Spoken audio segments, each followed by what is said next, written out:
Welcome back, dear friend. Tonight, we'll be traveling far back in time, past the comfort of electricity, beyond the hum of your refrigerator or the glow of your phone, into a world of castles, mud, mystery, and hardship. The medieval period, often romanticized as the age of knights and kings, was a time that looked glorious from afar, but up close, it was a very different story. So before you get too comfortable, take a moment to like and subscribe, but only if you enjoy the kind of content that merges myth and mystery. And hey, let us know where you're watching from and what time it is for you right now. Sometimes our stories are better than sleep, and other times they make you dream louder. It's time now to dim the lights, turn on a fan for some soft noise, and let's cover what we have for tonight together. When we think of the medieval period, we picture knights in shining armor, maidens in tall towers, and feasts in candlelit halls. But the truth was much harsher. Behind those stone walls lay filth, disease, and struggle. The glittering image of chivalry was a luxury reserved for a handful of the wealthy. Everyone else simply tried to survive. That, after all, is the image we've been taught to hold on to. The image painted by centuries of romantic stories, by fairy tales and films, by books that turn history into legend. But if you could step through that castle door, just for a night, you would find a very different world waiting beyond the torchlight. The air would be heavy, thick with smoke from the hearth and the sour tang of sweat and damp wool. The stone walls would weep moisture in the cold. The straw rushes scattered across the floor would hide scraps of food, bits of bone, and sometimes less pleasant things. The Middle Ages, as history remembers them, lasted roughly from the 5th century to the late 15th century. Nearly 1,000 years of human life, of war and rebuilding, of plagues and progress. It was a time of transition after the fall of the Roman Empire, when Europe became a patchwork of kingdoms and faiths, of fragile alliances and constant change. Yet, for most of the people who lived then, life was not filled with glory or romance. It was filled with labor, fear, and an unending struggle for survival. When we look back through the soft lens of imagination, it's easy to see the knights and forget the peasants. It's easy to hear the songs, but not the silence of hunger. The illusion of the Middle Ages, this glittering, noble dream, comes from the perspective of the few who had the privilege to record it, the monks who wrote in illuminated manuscripts, the poets who sang in noble courts, the chroniclers who worked under the protection of kings. For them, the world could indeed appear elegant and divine, but for the millions who tilled the soil, who lived and died in obscurity, there was little poetry to be found. Imagine waking before dawn in a one-room cottage. The thatched roof above you leaks slightly when it rains. You share your small space with your family and perhaps with the animals that help you survive. A goat, a few chickens, maybe a pig. The air smells of smoke and earth. The cold bites your fingers before the first light of morning. You pull yourself from the straw mat that serves as your bed and begin the routine that has defined your family's existence for generations.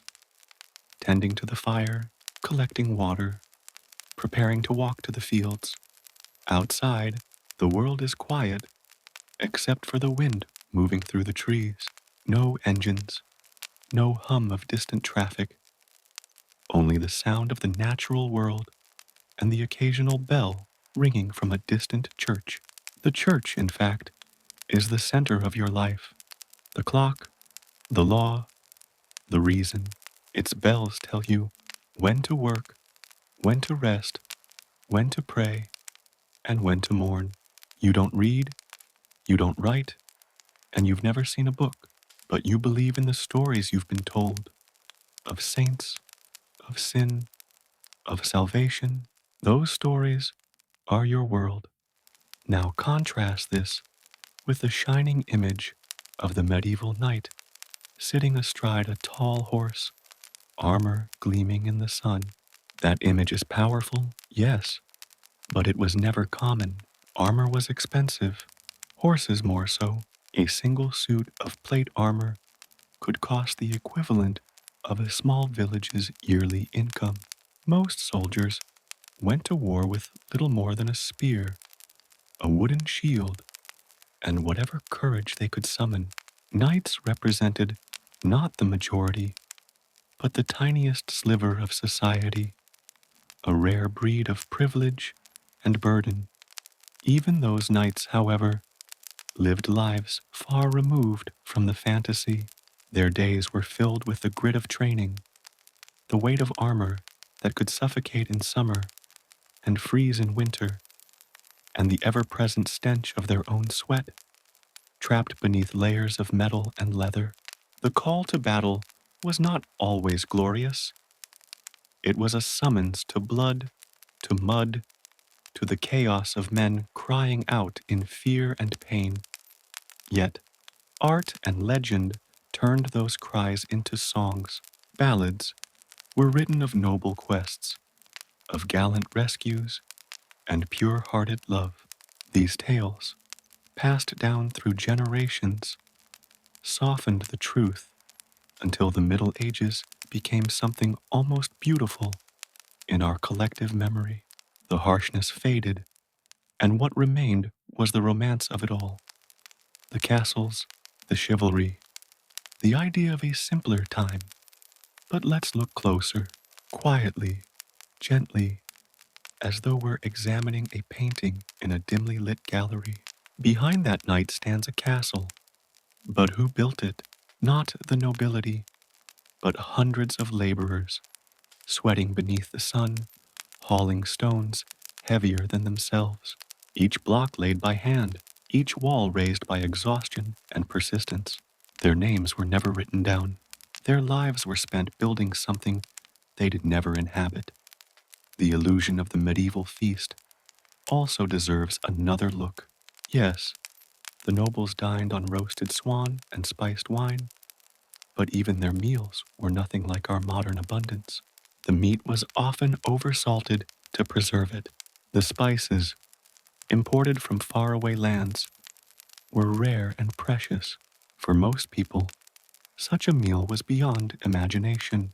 The common folk survived on thin broth, rough bread, and whatever vegetables the season allowed.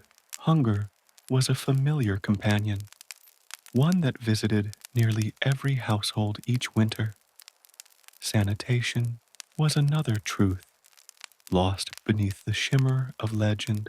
The grand castles may have looked imposing from a distance, but inside, waste often ran through corridors or was tossed into courtyards.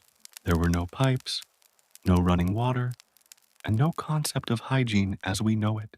The same walls that witnessed banquets also housed fleas, rats, and the unrelenting odor of humanity pressed too close together. Still, there's a strange comfort in imagining that world now, from the safety of a warm room, centuries later. The flicker of torchlight, the echo of footsteps on stone, the crackle of a fire in a vast hall. It feels dreamlike, almost comforting. But beneath that dream was constant fragility. One poor harvest could mean famine. One illness could sweep through a village and erase generations. Life was not just simple, it was perilously uncertain. It's important to remember that even those who lived through it didn't think of their time as the Middle Ages. To them, it was simply life, ordinary and unremarkable. The idea of the medieval period was created later by historians looking back giving shape to 1,000 years of struggle, progress, and endurance.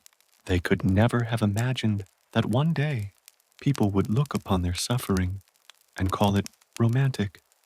The illusion of the Middle Ages persists because it touches something deep in us, a longing for clarity, for purpose, for the sense that life once had a defined rhythm. The idea of knights and castles appeals to our sense of wonder, our wish to believe in courage and honor in their purest forms. But the truth is more complex and perhaps more meaningful. The people of the Middle Ages were not characters in a fairy tale. They were us, fearful, hopeful, trying to find meaning in a difficult world. As the centuries passed and art began to capture the memory of that time, the rough edges softened. The painters of the Renaissance depicted knights not as mud-splattered warriors, but as divine figures, their armor shining like mirrors. Poets romanticized love that transcended duty. Wars fought for honor rather than land, and in that retelling, the harsh realities blurred into myth. So when we picture that era now, we see its reflection through layers of nostalgia and imagination. We see beauty where there was suffering, and order where there was chaos. And perhaps that's part of what makes history both haunting and comforting. It's not that the illusion is entirely false, it's that it only tells half the story. The other half, the one that whispers beneath the surface, is made of quieter truths, of hands rough from work, of mothers singing to children in candlelight, of prayers whispered over empty bowls. It is a world that was both cruel and deeply human. And as you drift deeper into this story tonight, as your breathing slows and the hum of the present fades, imagine standing once more before that castle. The moonlight catches on its stones, ancient and cold. The wind carries a hint of wood smoke and earth. Somewhere inside, someone is laughing, another is praying, another is simply trying to stay warm. It is not a world of heroes and villains. It is a world of people, just like us, caught between survival and hope. So when we say we are thankful not to have been born during the medieval period, it isn't only because of the hardships. It's because we now have the gift of distance, of reflection, of understanding. We can see the beauty in their endurance, the courage in their daily existence, and still be grateful for the light, the warmth, and the safety that surround us now. The illusion fades gently, and what remains is truth. The Middle Ages were not golden, but gray, a time of mud and miracles, of darkness and dawn. And with that, dear friend, we close the first door on our long journey tonight. The castle fades, the torches dim, and the world grows quiet again. Now, dear friend, let us take a quiet step further into the past, leaving behind the flickering torchlight of castles and the distant echoes of nights. Tonight, we are going to consider something that touches every life, though it is easy to overlook: the fleetingness of life itself, particularly during the medieval period. Imagine, if you will, a world where birth was both a miracle and a fragile gamble, a time when the average lifespan hovered between 30 and 40 years, and when childhood, though filled with wonder, was a tenuous bridge over an uncertain abyss. Life expectancy in the medieval period was not a gentle curve like we are accustomed to today, gradually descending with age. No, it was sharp, precarious, and uneven. From the moment of birth, every breath was a delicate negotiation with fate. A newborn's cry could be the first and last. If illness exposure, or simple misfortune intervened. Infant mortality was shockingly high. Historians estimate that perhaps a third, sometimes even half, of all children did not survive past their 5th year. Imagine holding a tiny, fragile life in your arms, knowing that every day could carry peril. The joy of first steps, first words, was always shadowed by uncertainty. Childbirth itself was a perilous endeavor. Midwives were skilled and practiced, yes, but the tools at their disposal were limited, and medical understanding was primitive. A mother could die from hemorrhage, infection, or simply exhaustion. A newborn could be stillborn or struggle to breathe in the cold, smoke-filled room of a peasant cottage. Each birth was both a hope and a risk, a delicate thread woven into the fabric of a dangerous world. And yet, families persisted, generation after generation, clinging to life with a quiet resilience that is almost impossible to imagine from our modern vantage point. Now, let your mind drift to the daily life of a medieval child. The hours of infancy that we might think of as playful or carefree were often punctuated by work, chores, and the demands of survival. Children, even at 7 or 8 years old, were expected to contribute to the household. They carried water, tended animals, swept hearths, and helped in the fields.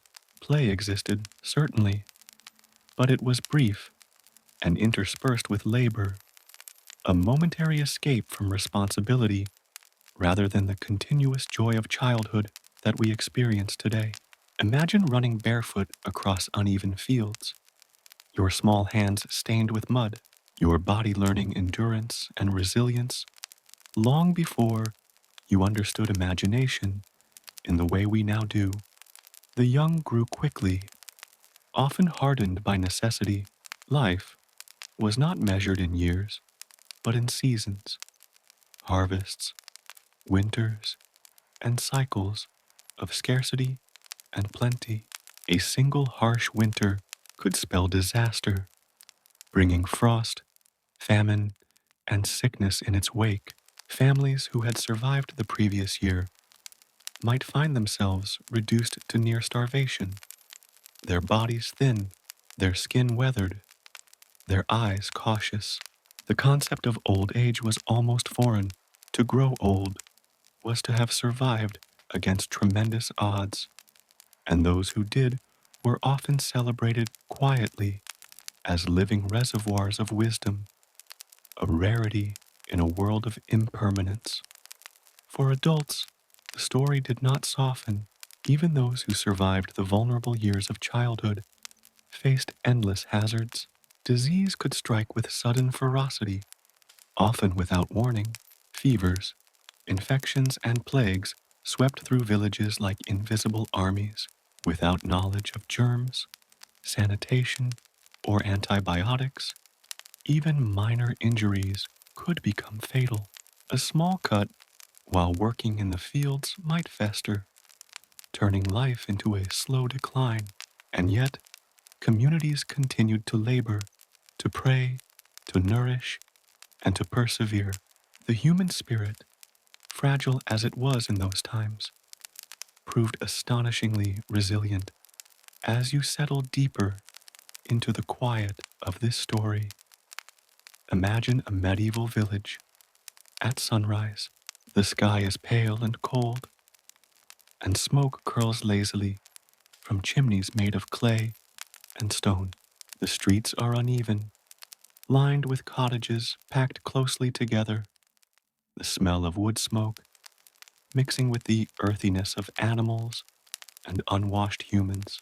A mother rises from her straw bedding, already weary from the labor of childbirth and the demands of small children.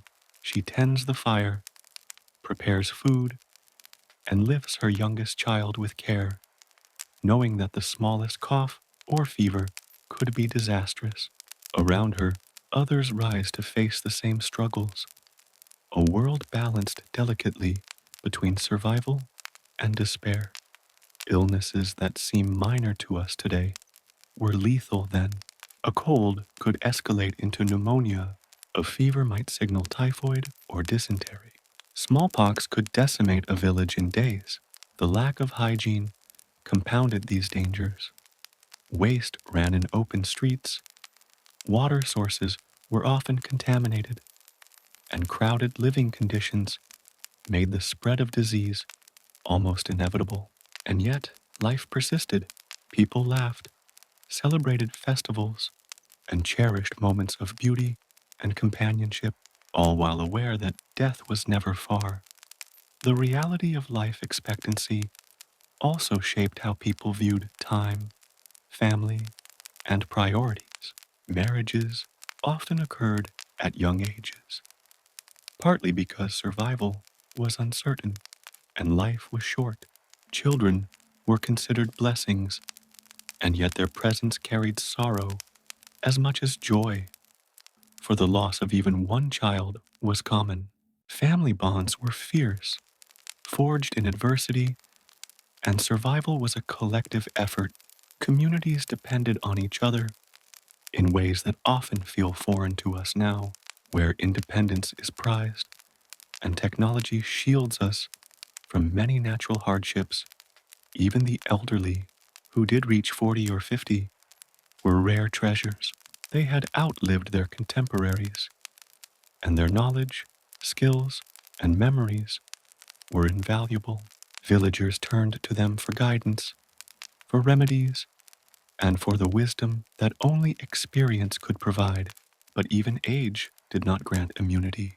Sudden illness, injury, or malnutrition could strike at any moment, reminding everyone that life in those centuries was never guaranteed.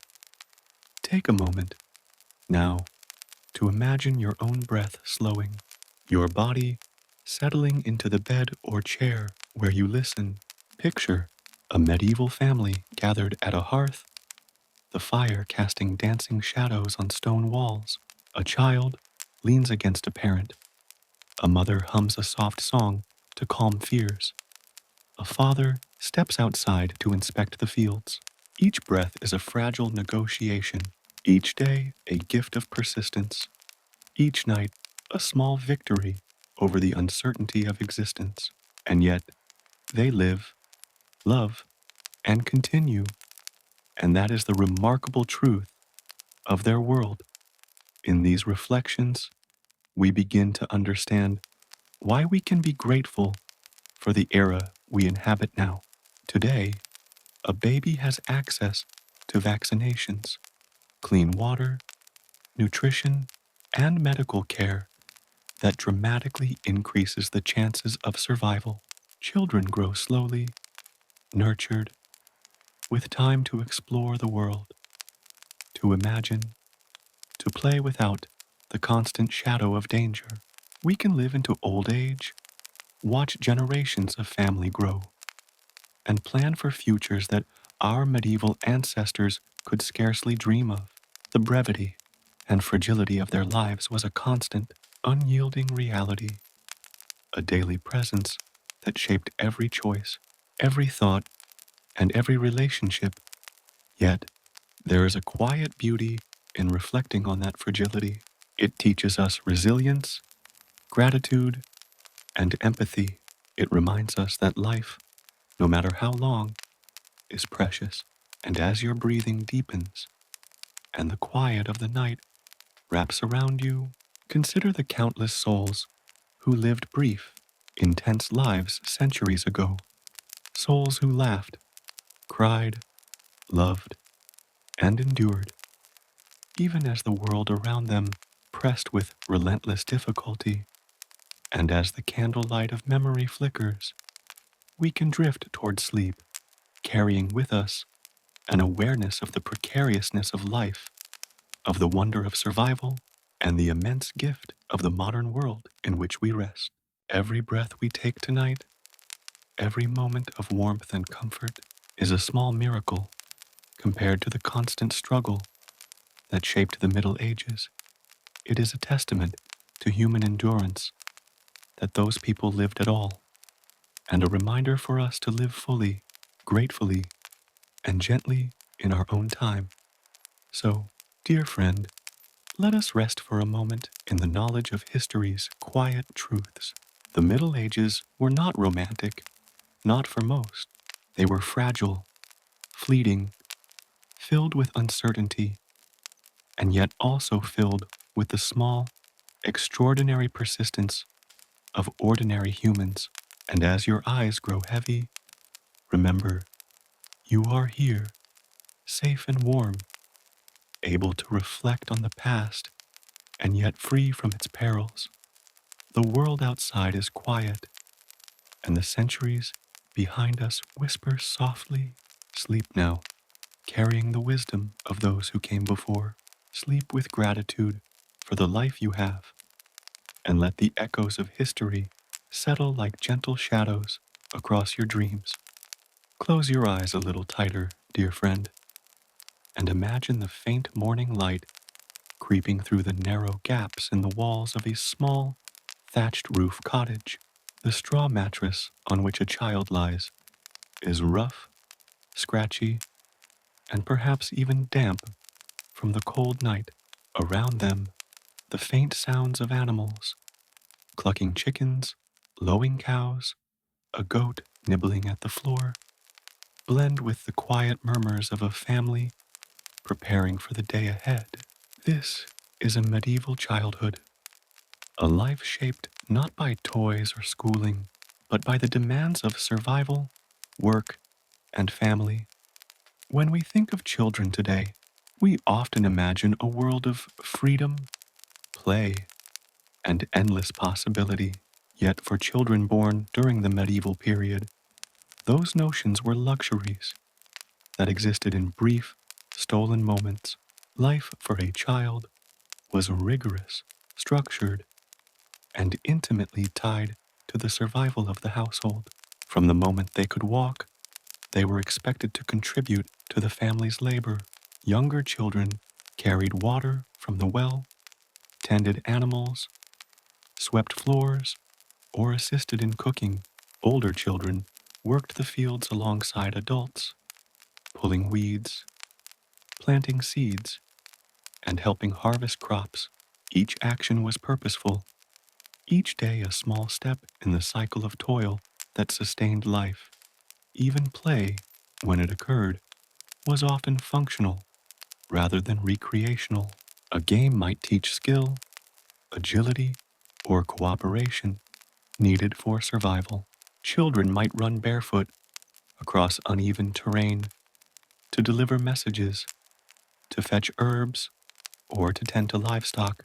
Dolls, simple wooden carvings, or rag-stuffed toys existed, but they were rare, precious items rather than commonplace objects.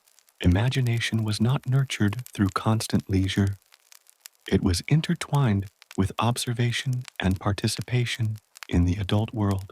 Through these daily experiences, children learned resilience, resourcefulness, and the nuances of human interaction in a society where every person's effort mattered. Education, as we understand it today, was almost non-existent for the majority. Literacy was a privilege of the wealthy, the clergy, or those who could afford tutors. Most children never learned to read or write. Instead, knowledge was passed orally. The skills of farming, cooking, sewing, and craftsmanship were taught through apprenticeship and example.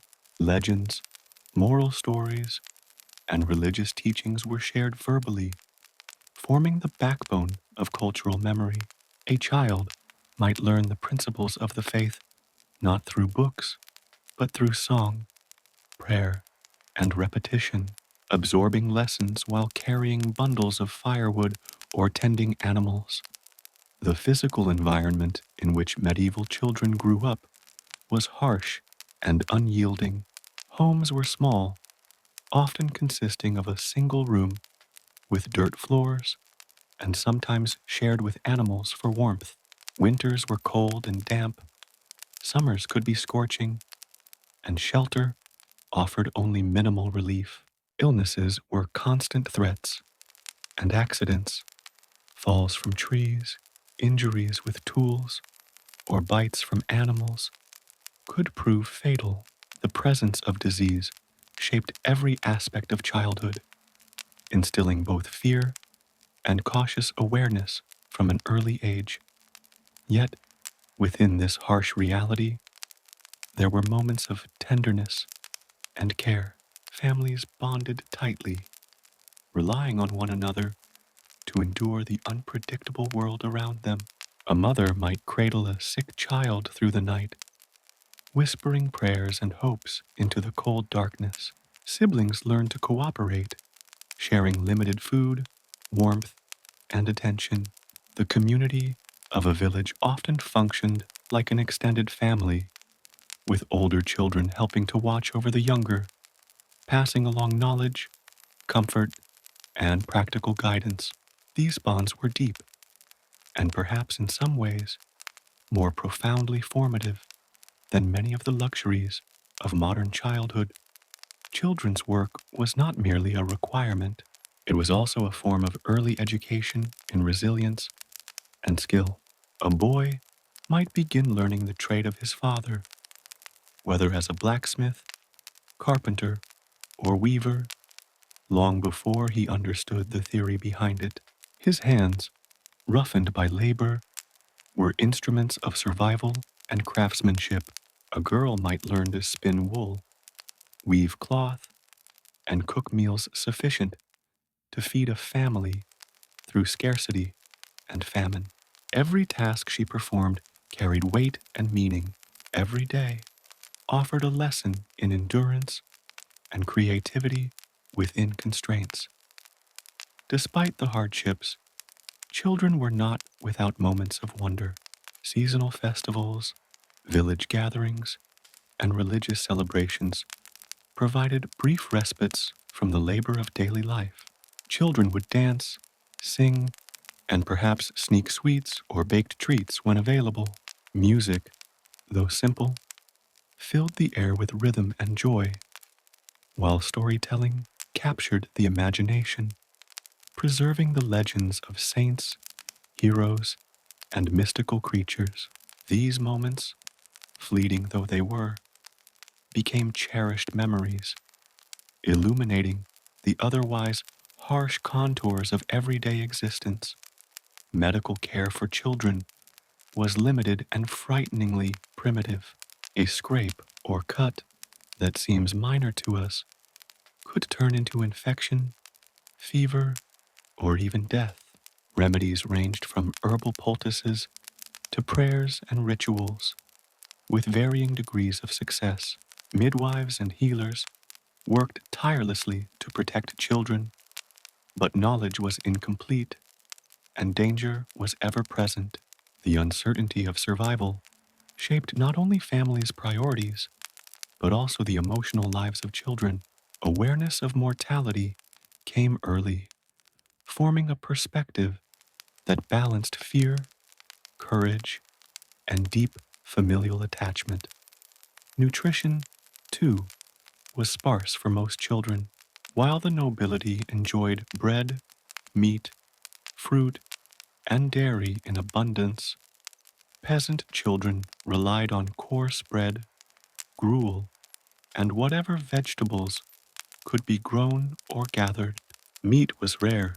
Fish might appear seasonally or during fasting days, dictated by the church.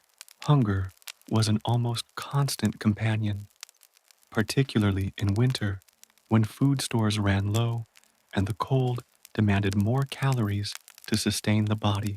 A child's body, small and growing, bore the brunt of scarcity, and yet growth continued, slow but persistent, teaching lessons in moderation and endurance long before they could be consciously understood. Childhood in the medieval era was also shaped by work and apprenticeship in ways that demanded psychological as well as physical endurance. Boys and girls learned early the art of responsibility and consequence. A dropped tool, a missed task, or forgotten chore could endanger not only themselves, but their family. Mistakes carried weight. Praise, when given, was meaningful, while scolding or corporal punishment was common and unrelenting. The emotional education of a medieval child was thus inseparable from survival, creating a maturity and awareness that many modern children do not experience until much later in life. Religious practice permeated every stage of childhood. Prayers, rituals, and moral instruction were not only spiritual exercises, but also frameworks for understanding the world. Children were taught the stories of saints, the commandments of God, and the consequences of sin.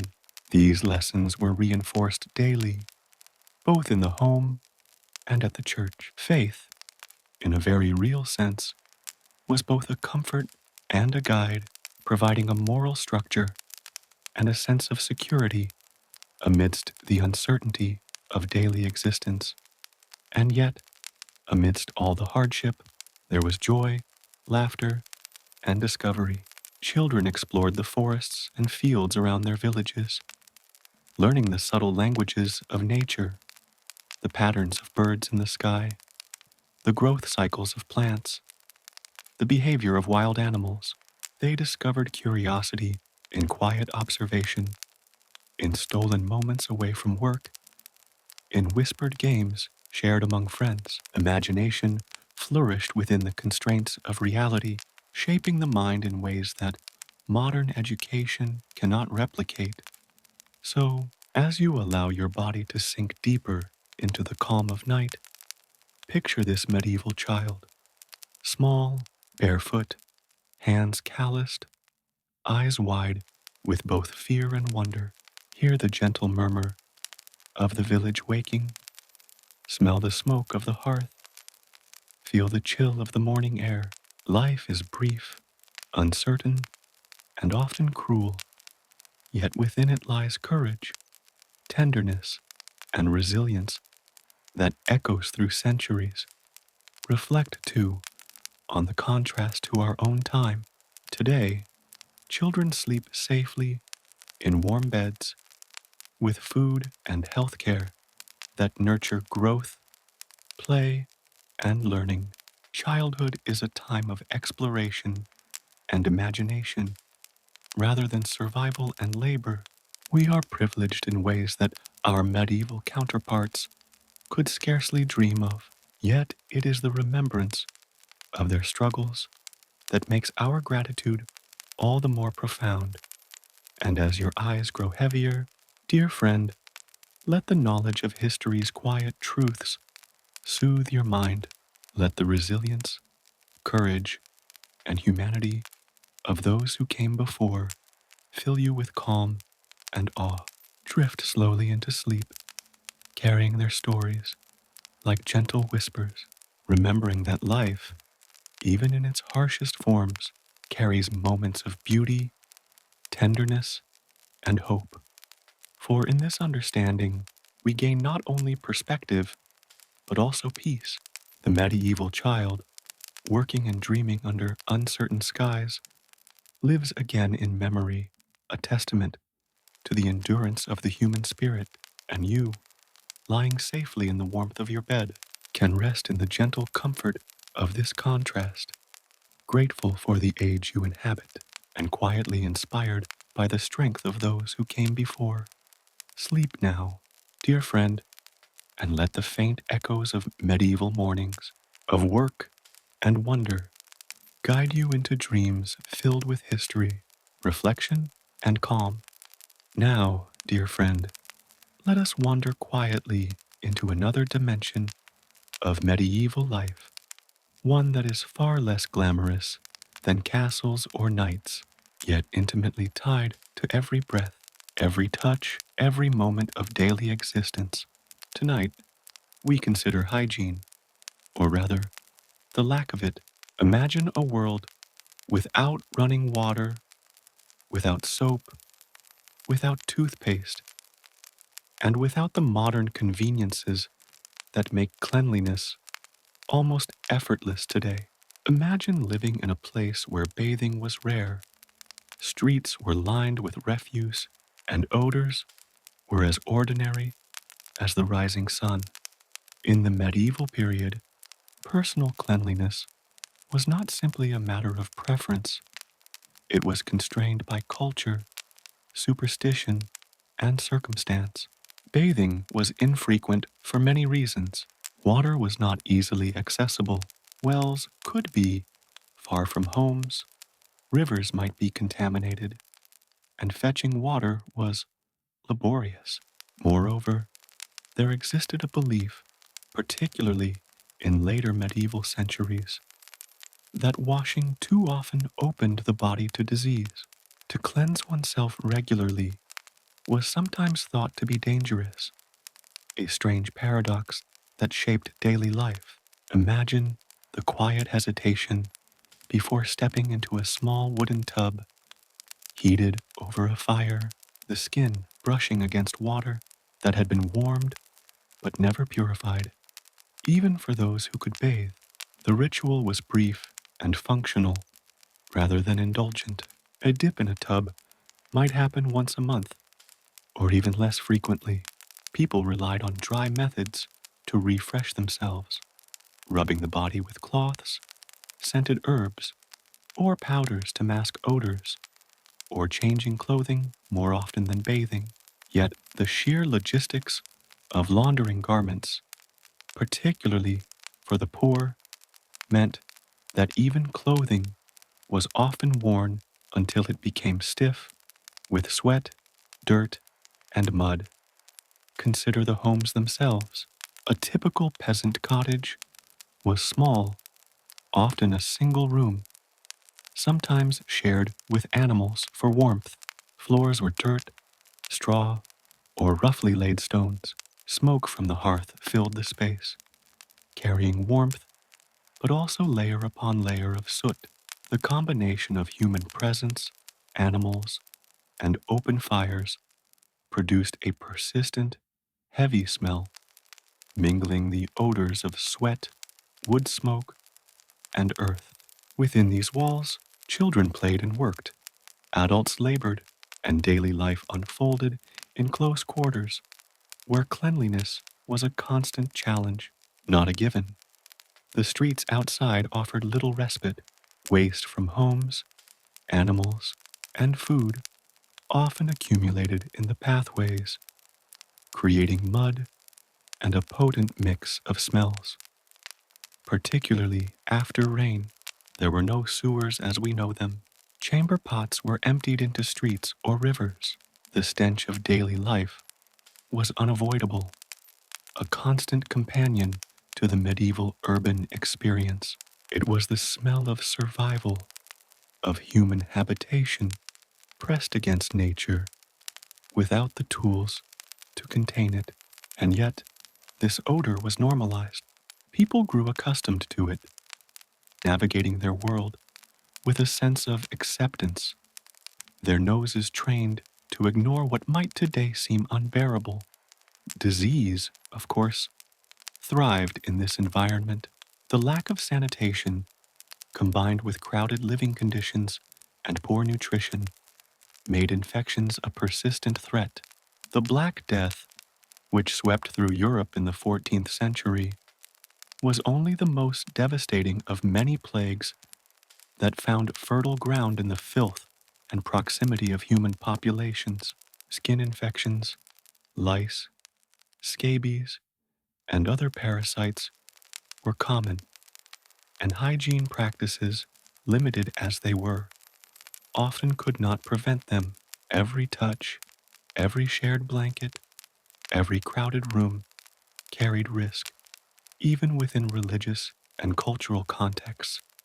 Cleanliness was paradoxical. Monks and nuns, often highly ritualized in their practices, might bathe regularly as part of spiritual discipline, while lay people might avoid water to protect their health. Festivals or special occasions might prompt temporary baths, but these were infrequent. Daily life demanded practicality over ritual. Washing the body often simply was not feasible. It is almost unimaginable to picture the sensory world of the medieval individual. The smell, the dampness, the grit, the constant layering of humanity and environment. And yet, they endured. Let us focus on children for a moment. Childhood in this world meant exposure to the accumulated smells and bacteria of home, street, and field. Dirt under the fingernails, mud on the feet, lice in the hair. These were ordinary realities. Children grew immune in small ways, building resistance through exposure, yet they remained vulnerable to deadly infections. Their skin, often scratched and bruised, offered no barrier to bacteria or disease. Every day was a negotiation between the body and its environment, a fragile balance that could tip toward illness in an instant. The concept of personal grooming, as we understand it, was largely absent. Hair was cut or shaved irregularly. Beards, if present, were unwashed. Nails grew long or brittle. Clothing, essential for warmth and modesty, became a vehicle for odor and disease, often worn until it could no longer function. For the wealthy, linens could be changed more frequently, and perfumes or scented oils might mask natural odors. For the poor, practicality outweighed luxury, and daily survival was the priority over fresh skin or scent. Religious practices also influenced hygiene habits. Some medieval thinkers associated cleanliness with vanity or sin, believing that excessive attention to the body could invite spiritual danger. Conversely, certain rituals, particularly in monastic communities, emphasized washing as a moral or spiritual discipline. The clash of superstition, faith, and practicality created a complex landscape in which cleanliness was neither uniform nor fully understood. It was shaped by culture, resources, and personal circumstance, varying widely across social classes and regions. Public spaces added another layer of challenge. Markets, streets, and communal areas were crowded, filled with both people and animals. Waste, mud, and runoff from cooking or slaughter mingled in narrow lanes. The smell of the city, or even the village, was omnipresent, often overwhelming to the modern sensibility. Yet, for the people of the time, it was ordinary, a part of life, as unnoticed as the rising sun or the passing of seasons. Their noses adapted, their senses tuned to survival, and their bodies grew accustomed to the perpetual presence of bacteria, parasites, and filth. Water itself was both a necessity and a hazard. Wells and rivers were essential sources of drinking water and washing, yet they were often contaminated. Boiling water was rare, and untreated water carried the risk of deadly disease. Bathing in rivers or lakes offered relief and cleansing, but also exposure to pathogens.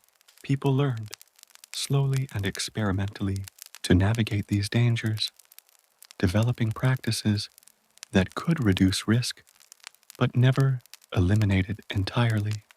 Even nobles, despite wealth and access to resources, were not immune to the effects of medieval hygiene practices.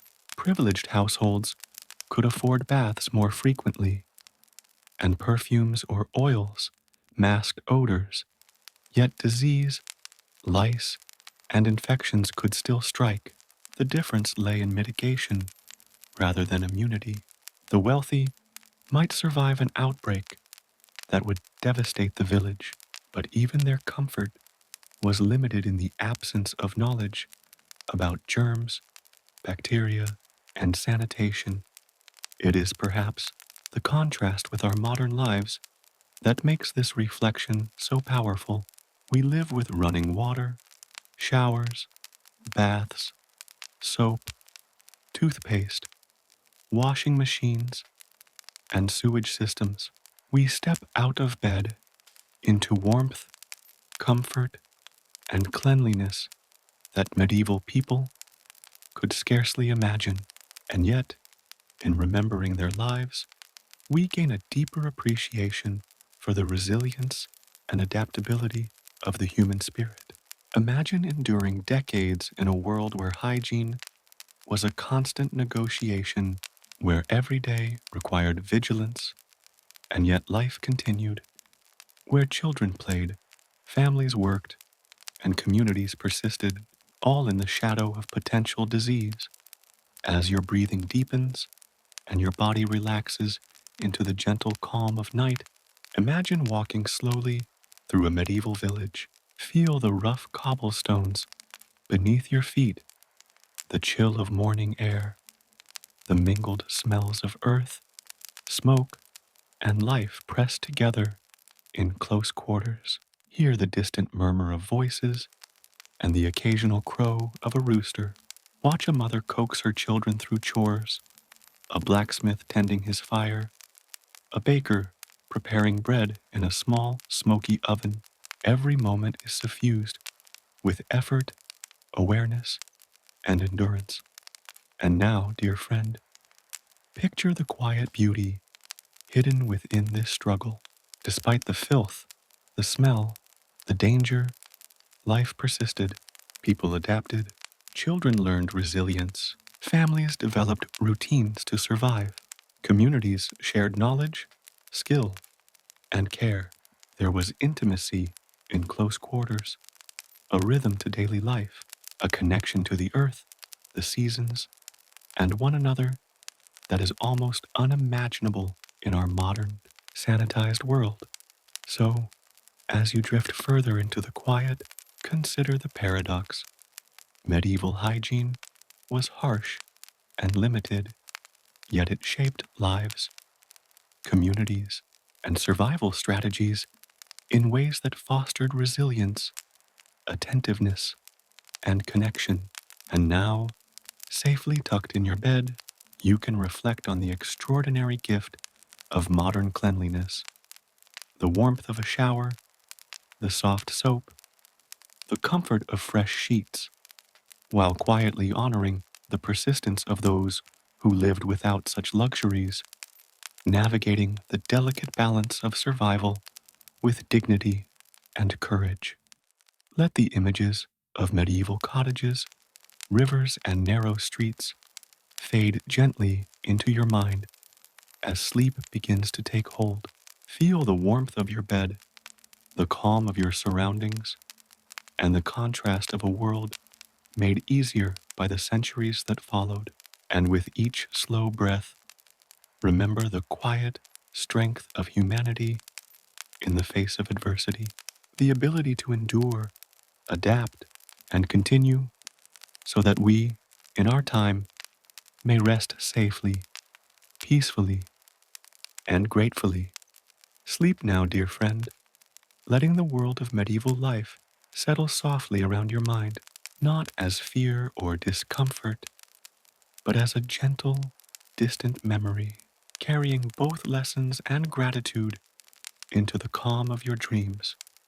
Now, dear friend, let us drift into the world of medieval kitchens and fields, into the heart of daily sustenance, where the scent of cooking fires mingled with earth, smoke, and the persistent aroma of hard labor.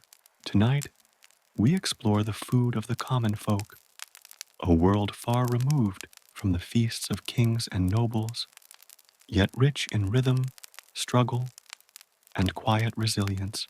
Imagine standing at the edge of a village, the morning mist lifting off the fields, the first light catching the tips of wheat and barley. This is where daily life began, and where food, scarce, simple, essential, defined existence. For most people, meals were not an indulgence, a pleasure, or a celebration. They were a matter of survival. Bread was the cornerstone of the diet, a coarse, heavy loaf made from barley, rye, or oats. Wheat was reserved for the wealthy, for bread that was lighter, sweeter, and more desirable. The process of baking was labor intensive. Grain had to be ground, dough kneaded, and ovens tended. For the common folk, a single loaf of bread might sustain an entire family for a day or two. Imagine holding that loaf, feeling its dense weight in your hands, the texture rough under your fingers, knowing it represents nourishment earned through labor and time. Vegetables formed another pillar of sustenance, though variety was limited. Root vegetables, turnips, carrots, parsnips were common, as were onions, cabbages, and leeks. These vegetables were hardy, easy to grow in small plots, and capable of sustaining families through long winters. Greens were foraged when available, dandelion leaves, wild herbs, or whatever the fields could spare, without jeopardizing the crops. Fresh fruit was a rarity, mostly seasonal, often preserved in honey or vinegar when available. Berries might be picked from the hedgerows, sweet and tart in the summer, but always fleeting, always dependent on nature's grace. Meat, for the common folk, was a rare luxury. Hunting was largely restricted by law, reserved for the nobility, and even peasants with access to traps or small game had to be cautious to avoid punishment. Chickens, pigs, and goats were more common, but these animals were raised primarily for sustenance rather than abundance. Eggs were valuable, milk was precious, and meat was often eaten only on special occasions or when an animal died naturally. When it did appear at the table, it was heavily salted or smoked to preserve it, sometimes boiled into a pottage, a thick stew of whatever vegetables and grains were available, with small scraps of meat added when fortunate. The medieval diet was also shaped by the rhythms of the church. Religious fasting and dietary restrictions dictated when meat, fish, or certain foods could be consumed. Fish became a substitute for meat on fasting days, and dried or salted fish was a staple for those near rivers or coasts. For inland peasants, salted fish might arrive infrequently, carried over long distances, expensive and rare. Imagine boiling a modest fish in a pot of water and herbs, the aroma faint but comforting, knowing it represents both nourishment and the observance of spiritual law. Spices, so romanticized in later centuries, were beyond the reach of most people. Pepper, cinnamon, nutmeg, and saffron were imported at great expense and were largely enjoyed by the wealthy elite. The food of the common folk was modest in flavor, seasoned with local herbs, thyme, sage, parsley, plucked from the garden or gathered from the wild.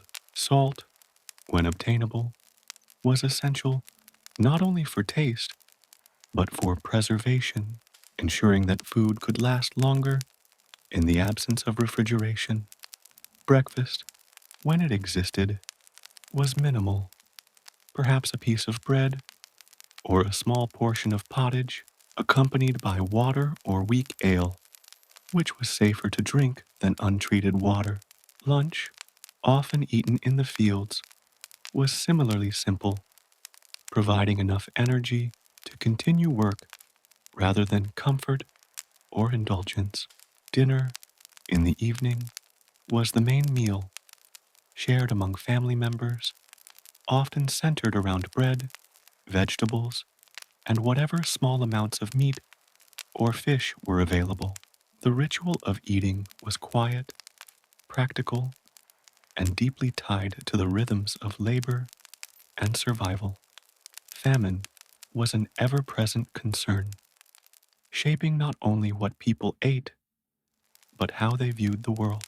Crop failures, due to drought, cold, or pests, could turn a community's modest store of food into barely enough to survive. Families would ration carefully, stretching bread, pottage, and scraps of vegetables over days. Hunger was a constant shadow, teaching ingenuity, patience, and caution. People became skilled in preserving food through drying, smoking, and salting, and in supplementing their diets with whatever the land or forest could provide.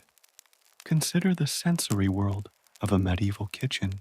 Imagine the heat from the hearth warming a small, dark room, the smell of baking bread mingling with smoke from the fire, and the earthiness of root vegetables.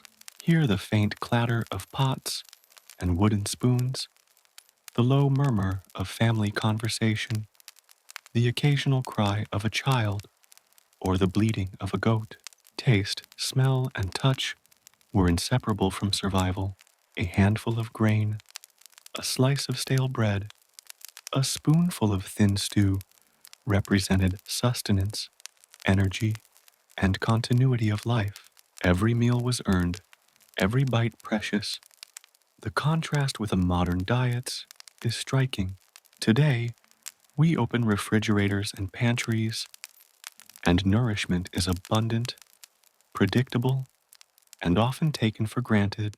We have fresh fruits and vegetables year-round, meats from distant lands, spices from continents away, and the safety of regulated production. The medieval commoner lived in a world where each meal required planning, labor, and sometimes luck. Hunger was not an occasional inconvenience. It was a defining feature of life.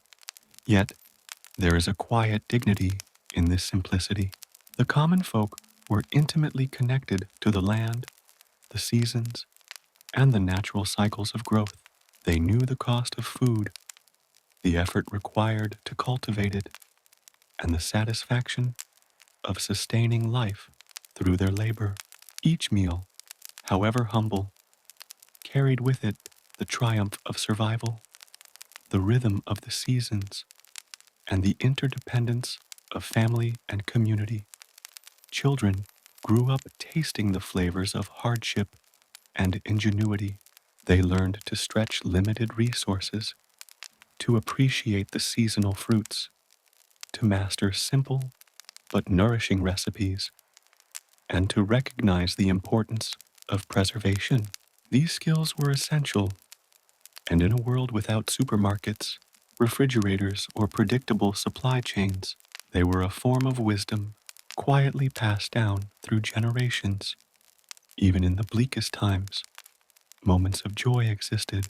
Festivals, weddings, and religious celebrations allowed for rare indulgences: a roasted animal, sweetened cakes, fruits preserved with honey. These occasions were eagerly anticipated, shared with neighbors, and remembered long after the event had passed. Food, in these moments, was not merely sustenance, but a connection to community, faith, and joy. As your mind drifts, imagine the texture of pottage, the coarse bread, the earthy aroma of vegetables cooked over an open flame. Feel the warmth of the hearth on your skin, the gentle clamor of a family moving through a small cottage, the mingled scents of smoke, food, and straw. Sense the patience, the endurance, the quiet resilience embedded in every meal, every sip of water, every morsel of nourishment. And now, as you breathe slowly, Think of the gift we have today: food abundant, safe, and varied, easily prepared, freely enjoyed. Imagine the gratitude that arises when we remember that so many generations lived in a world where every meal was an achievement, every bite a triumph over scarcity. Let that gratitude settle over you like a soft blanket, warming your mind and easing your body into a state of calm. The medieval diet was simple, harsh, and intimately tied to survival. It teaches us appreciation, patience, and the value of sustenance. Tonight, as you lie comfortably, let the smells, tastes, and textures of that distant world drift through your imagination, not as discomfort or fear, but as a gentle reminder of human endurance and the quiet beauty of life, lived in connection to the earth and its rhythms. Sleep now, dear friend, carrying with you the knowledge of the meals that nourished centuries, the hands that tilled the soil, the families that shared what little they had, and the enduring gift of food itself. Let your mind rest, your body relax, and your dreams flow gently, inspired by the resilience and quiet courage of the medieval common folk. Now, dear friend, let us drift into a shadowed corner of medieval life, a reality as invisible as it was relentless: disease. Tonight, we explore how illness shaped every breath, every heartbeat, and every choice of those who lived in the Middle Ages. Close your eyes and imagine walking down a village street, cobblestones uneven beneath your feet, the morning mist thick with the scent of smoke, animals, and earth. Unseen to the eye, invisible to the touch, danger lurks in the air, in the water, and in the very soil beneath you. Disease was the silent, ever-present companion of life in this era, shaping communities and defining the fragile boundaries between survival and death. The medieval period was a world without the knowledge of germs, bacteria, or viruses. People understood illness in ways that were poetic, spiritual, and often symbolic.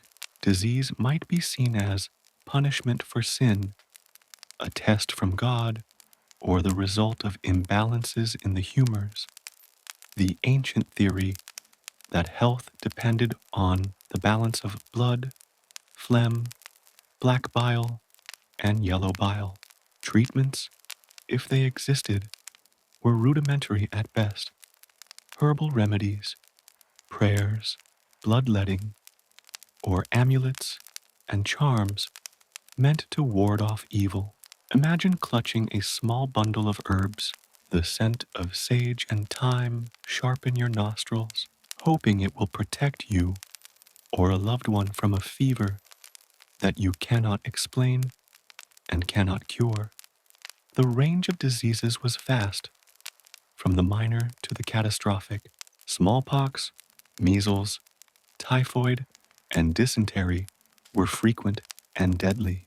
Plagues like the Black Death swept through villages and cities with terrifying speed, leaving entire families wiped out within days. Epidemics did not simply strike individuals, they reshaped societies, emptied towns, and altered economies. Every cough, every fever, every sudden ache could herald a cascade of suffering. People lived in a constant state of alert, balancing hope and fear in each daily action. Consider how disease affected the most vulnerable: children. As we explored in earlier sections, infant and child mortality was extraordinarily high. Many children did not survive past the age of 5, succumbing to fevers, infections, or malnutrition that weakened their bodies. Parents faced an agonizing reality: to nurture and love while knowing that loss was far more likely than survival. Each small victory of a child's health was celebrated, each setback mourned, and each breath taken with care. Even the healthy were not safe. Work in fields, contact with animals, and shared living quarters made exposure inevitable. Contaminated water, unwashed hands, and open waste made simple daily activities risky. Disease thrived in these conditions, moving silently and efficiently from person to person. Imagine waking each morning with the knowledge that a single cough could cascade into a household of fever, chills, and death. This ever present danger shaped behavior, rituals, and social norms, creating a world where caution, superstition, and community care were deeply intertwined. The Black Death, perhaps the most infamous medieval disease, offers a stark illustration of these realities. Sweeping across Europe in the 14th century, it killed an estimated one-third of the population. Entire villages were abandoned, labor was scarce, and the social fabric was torn. Imagine a village at dusk, doors barred, streets empty, the distant cries of the sick and dying carried on the wind, families huddled in silence, praying for relief that often did not come. The plague was indiscriminate, taking peasants and nobles alike, leaving a scar on history that would be remembered for centuries. Yet disease was not always a sudden catastrophe. Many illnesses were slow, debilitating, and chronic. Fevers might persist for weeks, weakening the body until it could no longer resist infection. Malnutrition amplified susceptibility, creating a vicious cycle. The human body, already taxed by labor, hunger, and harsh living conditions, was vulnerable in ways we rarely experience today. Every cold, every wound, every digestive upset carried potential danger, and yet people endured, developing practical knowledge and local remedies, learning what herbs might soothe a fever, what rituals might calm the mind, and what foods might sustain life when the body was fragile. Let us now consider the psychological weight of living in a world dominated by disease. Fear was constant, anxiety a quiet companion. Families often isolated themselves during outbreaks, sometimes abandoning sick members out of necessity. Communities turned to prayer, rituals, and sometimes scapegoating, seeking explanations for what seemed inexplicable. Life was intensely present-focused. Planning for the distant future was impossible when the next day could be taken by illness. People developed resilience, patience, and courage, learning to navigate fear while continuing to work, eat, and care for each other. Healthcare, such as it was, existed in forms both practical and spiritual. Midwives, herbalists, and healers offered treatments derived from centuries of observation, often blending physical remedies with incantations, prayers, or rituals. Monasteries served as centers of care where herbs were cultivated and knowledge of natural remedies preserved. Yet these efforts were limited by the understanding of the time, and mortality remained high. Imagine lying in a small, dimly lit room, a sick child at your side, trying poultices, teas, and prayers, hoping for relief that may never come.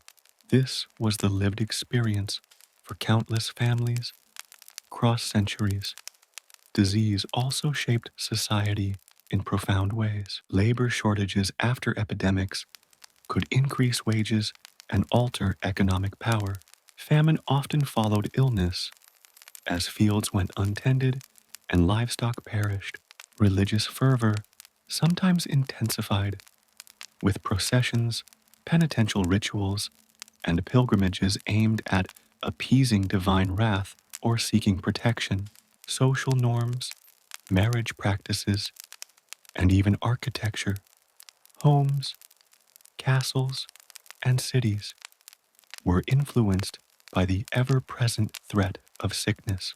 Disease was not merely a medical concern. It was a force that influenced every aspect of human life. And yet, amid these harsh realities, there was resilience, adaptation, and hope. Communities developed practical strategies: quarantine when possible, isolation of the sick, use of herbs to reduce symptoms. Families learned which foods, activities, and routines supported health. Knowledge, passed down orally and sometimes recorded in manuscripts, slowly accumulated, laying the groundwork for future understanding. Human ingenuity and persistence quietly endured, even in the face of relentless mortality. Now, dear friend, picture a medieval village. At night, smoke curls lazily from chimneys. The sound of the wind rustling leaves carries faintly through empty streets, and the occasional cough echoes in the darkness. Families huddle near fires, whispering prayers and hopes, tending the weak and comforting the frightened. Each small light in a cottage window represents survival, endurance, and care. Every night survived, every illness endured, is a quiet triumph in the unyielding presence of disease. As you drift deeper into the calm of your own surroundings, reflect on the contrast with today. Modern medicine, vaccines, antibiotics, and hygiene have transformed life, reducing mortality, extending life expectancy, and alleviating the constant fear that defined medieval existence. A cold is no longer life-threatening. Infections are treatable. Knowledge protects us in ways our ancestors could scarcely imagine. And yet, in remembering the trials of the past, we gain perspective, humility, and gratitude. We see the quiet courage of people who endured with limited tools, who persevered despite loss, and who maintained hope in the face of invisible, unstoppable forces. Allow the imagery of this distant world to fade gently into your mind. Imagine the whisper of wind across empty streets, the flicker of candlelight in cottages, the muted murmur of prayers. Let the knowledge of human endurance, the quiet triumphs against fear and illness, settle softly into your thoughts. Feel the warmth and safety of your present surroundings and allow yourself to rest in the comfort that the trials of the past, while immense, are now lessons rather than threats. Disease in the medieval era was relentless, pervasive, and invisible, shaping every aspect of life. Yet, in understanding its grip, we also discover the extraordinary resilience of humanity, the adaptability of communities, and the persistence of hope even in the darkest times. And as you breathe slowly, dear friend, allow these reflections to calm your mind, remind you of your own safety, and prepare you for the gentle drift into sleep. Sleep now, carrying with you the quiet wisdom of history, the awareness of fragility, and the gratitude for the life and health you enjoy today. Let the ghosts of medieval streets, the whispered prayers, and the enduring courage of countless ancestors guide you into calm, reflective dreams where knowledge, empathy, and tranquility converge. Now, dear friend, let us step gently into the rhythm of medieval life, into the heartbeat of survival itself. Work. Imagine the faint gray of dawn brushing over a village, the first tendrils of smoke curling from chimneys, and the distant lowing of cattle greeting the day. This is the world of labor, in the Middle Ages, where every sunrise was both a promise and a challenge, and where work was not merely a means of comfort, but a necessity that shaped every breath, every movement, and every relationship. For the vast majority of medieval people, life was measured in tasks. Each day began before sunrise, often in cold, damp conditions, and ended long after the sun had disappeared behind hills or forests. Fields needed tending, animals required care, fires had to be fed, and meals had to be prepared. Each task carried weight, and failure to complete it could threaten survival. Imagine rising from a straw mattress, stiff from sleep, and stepping into a world where every action mattered, where small mistakes had consequences that could ripple across the family and community. Agriculture formed the backbone of labor. Most people were peasants, tied to the land in villages dotted across Europe. Their work was relentless, plowing fields, sowing seeds, harvesting crops, maintaining fences, and tending livestock. The tools were rudimentary: wooden plows, simple sickles, and handmade hoes.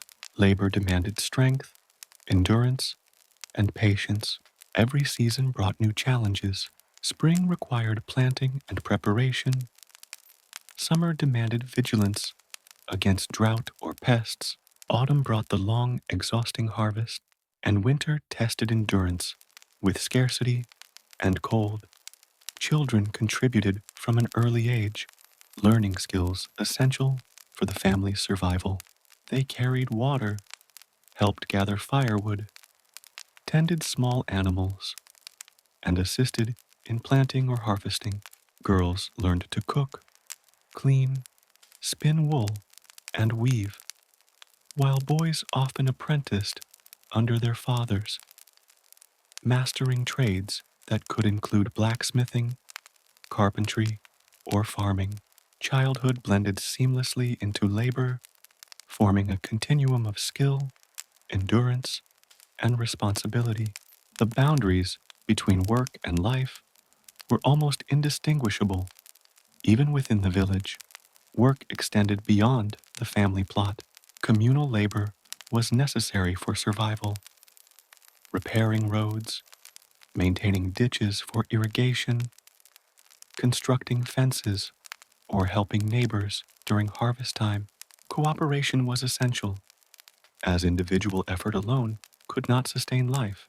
Festivals or village gatherings might offer brief relief, but these were rare moments of pause rather than permanent reprieve.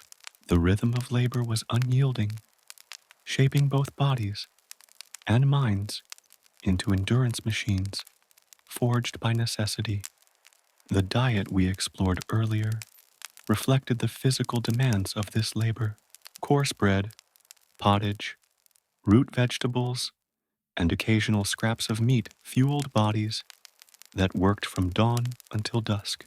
A peasant's life was exhausting, and yet work was inseparable from identity, survival, and family honor.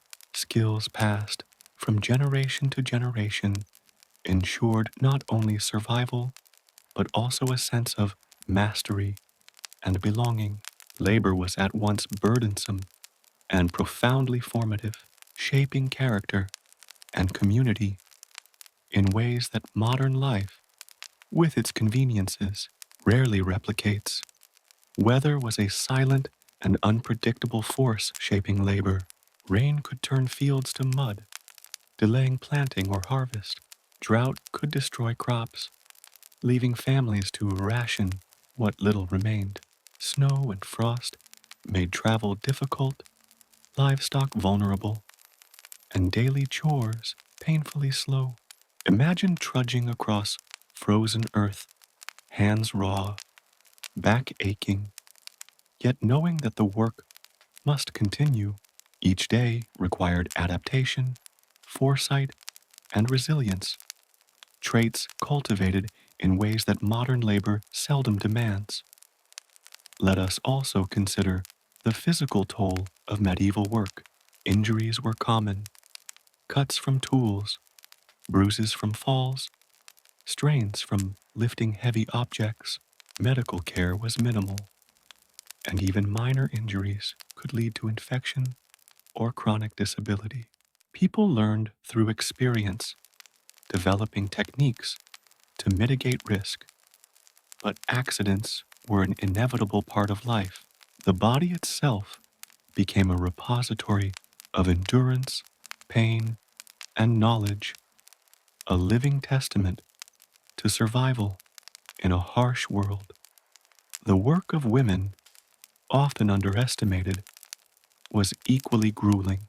Beyond the care of children, women managed food preparation, water collection, fire tending, weaving, spinning, and clothing repair.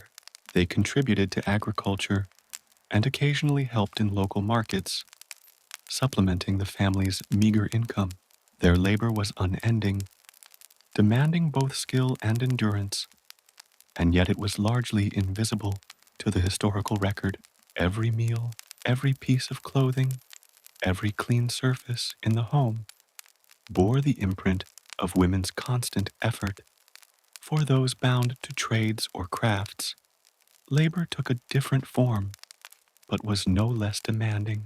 Blacksmiths, carpenters, weavers, and potters worked long hours in hot, smoky, or dusty conditions.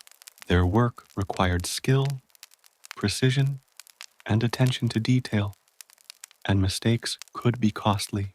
Apprentices learned under the tutelage of masters, enduring long hours and strict discipline.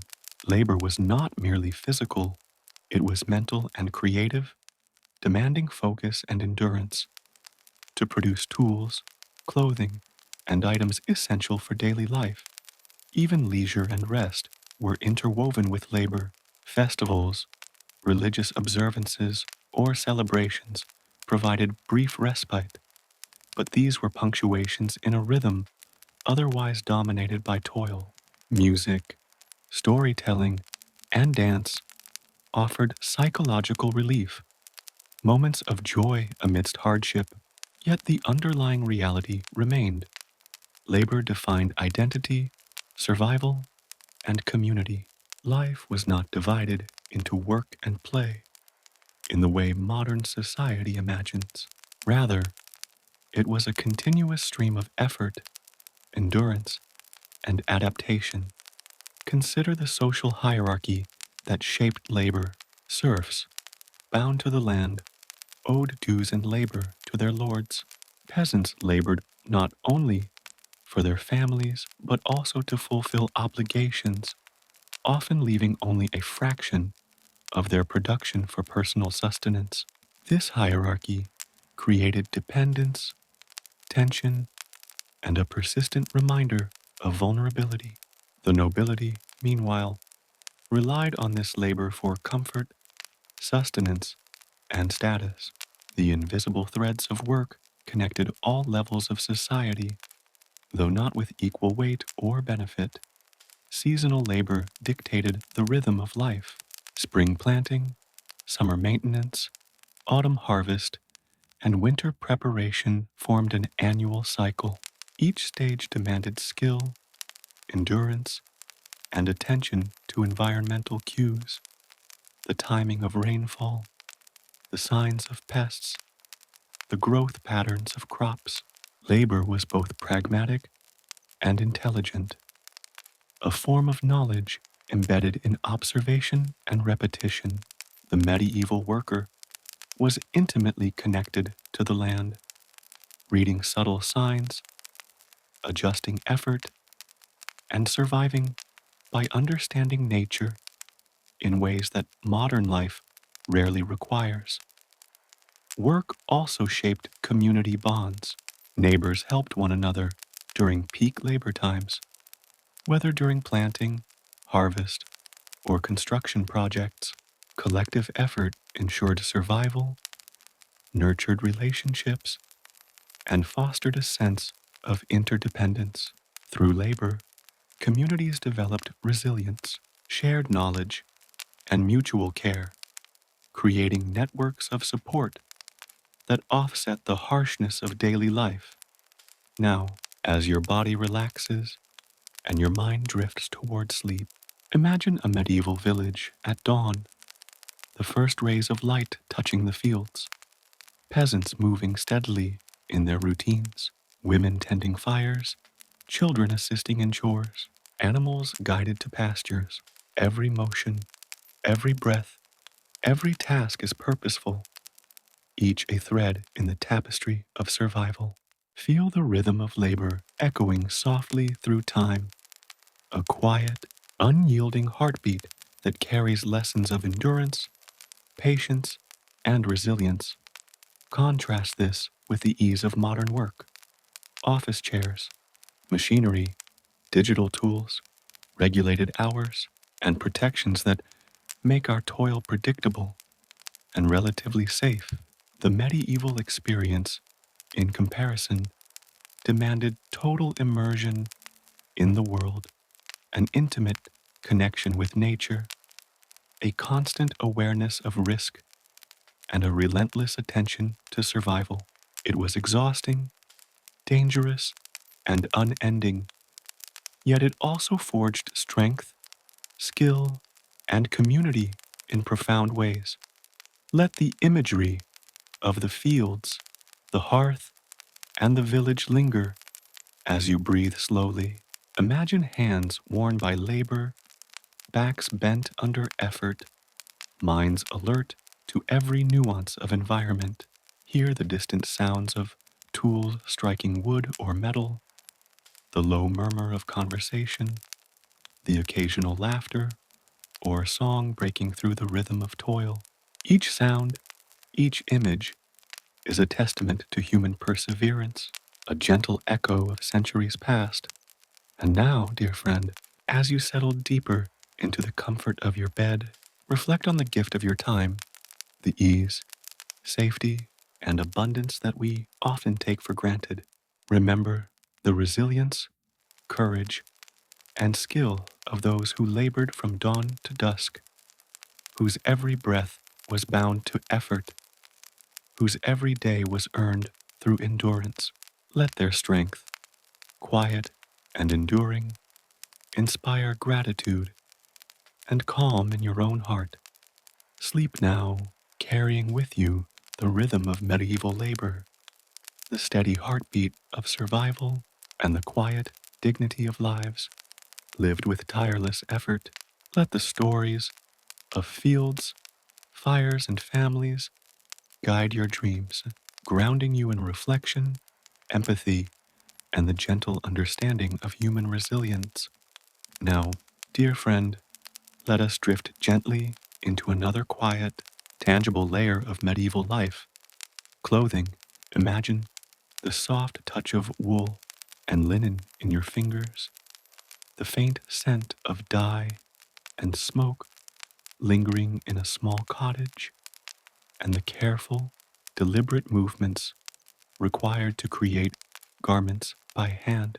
Tonight, we explore what people wore during the Middle Ages, not the ornate finery of kings and queens, but the practical, functional attire of common folk, garments shaped by necessity, climate, and available resources, offering both warmth and identity in a world far removed from ours. For the majority of medieval people, clothing was not a fashion statement, it was survival. Fabrics were coarse, heavy, and often uncomfortable. By modern standards, wool was the most common material, spun and woven by hand into rough cloth. Linen, made from flax, was lighter and softer, but labor-intensive to produce, and often reserved for undergarments or the few garments that required comfort close to the skin. Imagine slipping your hands through a woolen tunic, the fibers prickling gently, thick enough to hold in warmth, but rigid and rough to the touch. Every garment had a purpose: warmth, modesty, and durability. The colors of clothing were limited for most. Dyes were expensive and difficult to produce. Bright reds, deep blues, and vibrant greens were often reserved for the wealthy. Commoners typically wore muted tones, browns, grays, tans, and dull greens, that came from natural, locally available dyes.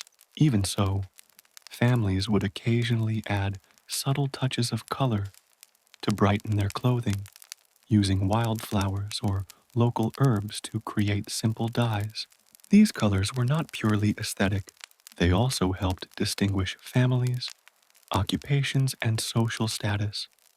Clothing was often layered, both for warmth and practicality. A typical outfit might include a linen undergarment, a woolen tunic, a belt, and a cloak for outdoor wear. Children and adults alike adapted layers depending on the season. Thin garments in the heat of summer, heavy, padded layers in the harsh cold of winter. Every layer carried weight, both physically and socially, signaling gender, age, and occupation. Imagine adjusting a thick woolen cloak over your shoulders, feeling the pull of weight, but appreciating the comfort against biting wind. Footwear, too, was functional and sparse. Leather shoes or simple boots were prized possessions, often homemade or repaired repeatedly to last as long as possible. Peasant children might go barefoot, especially in summer, learning to navigate uneven paths, muddy streets, and rough terrain with nimble, calloused feet. Socks or stockings were not common for the poor.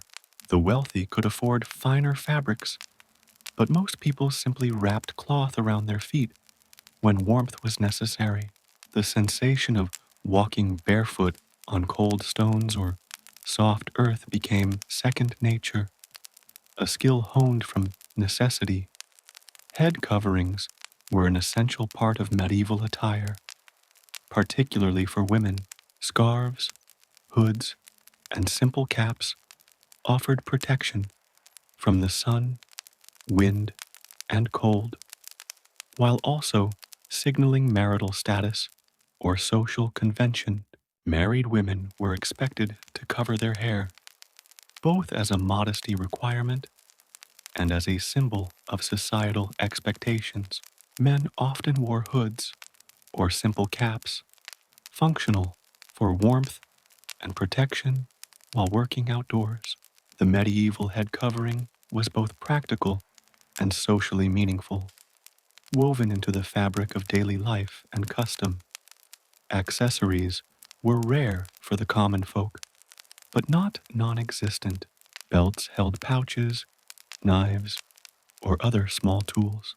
Simple jewelry might be worn if available, often inherited or crafted locally.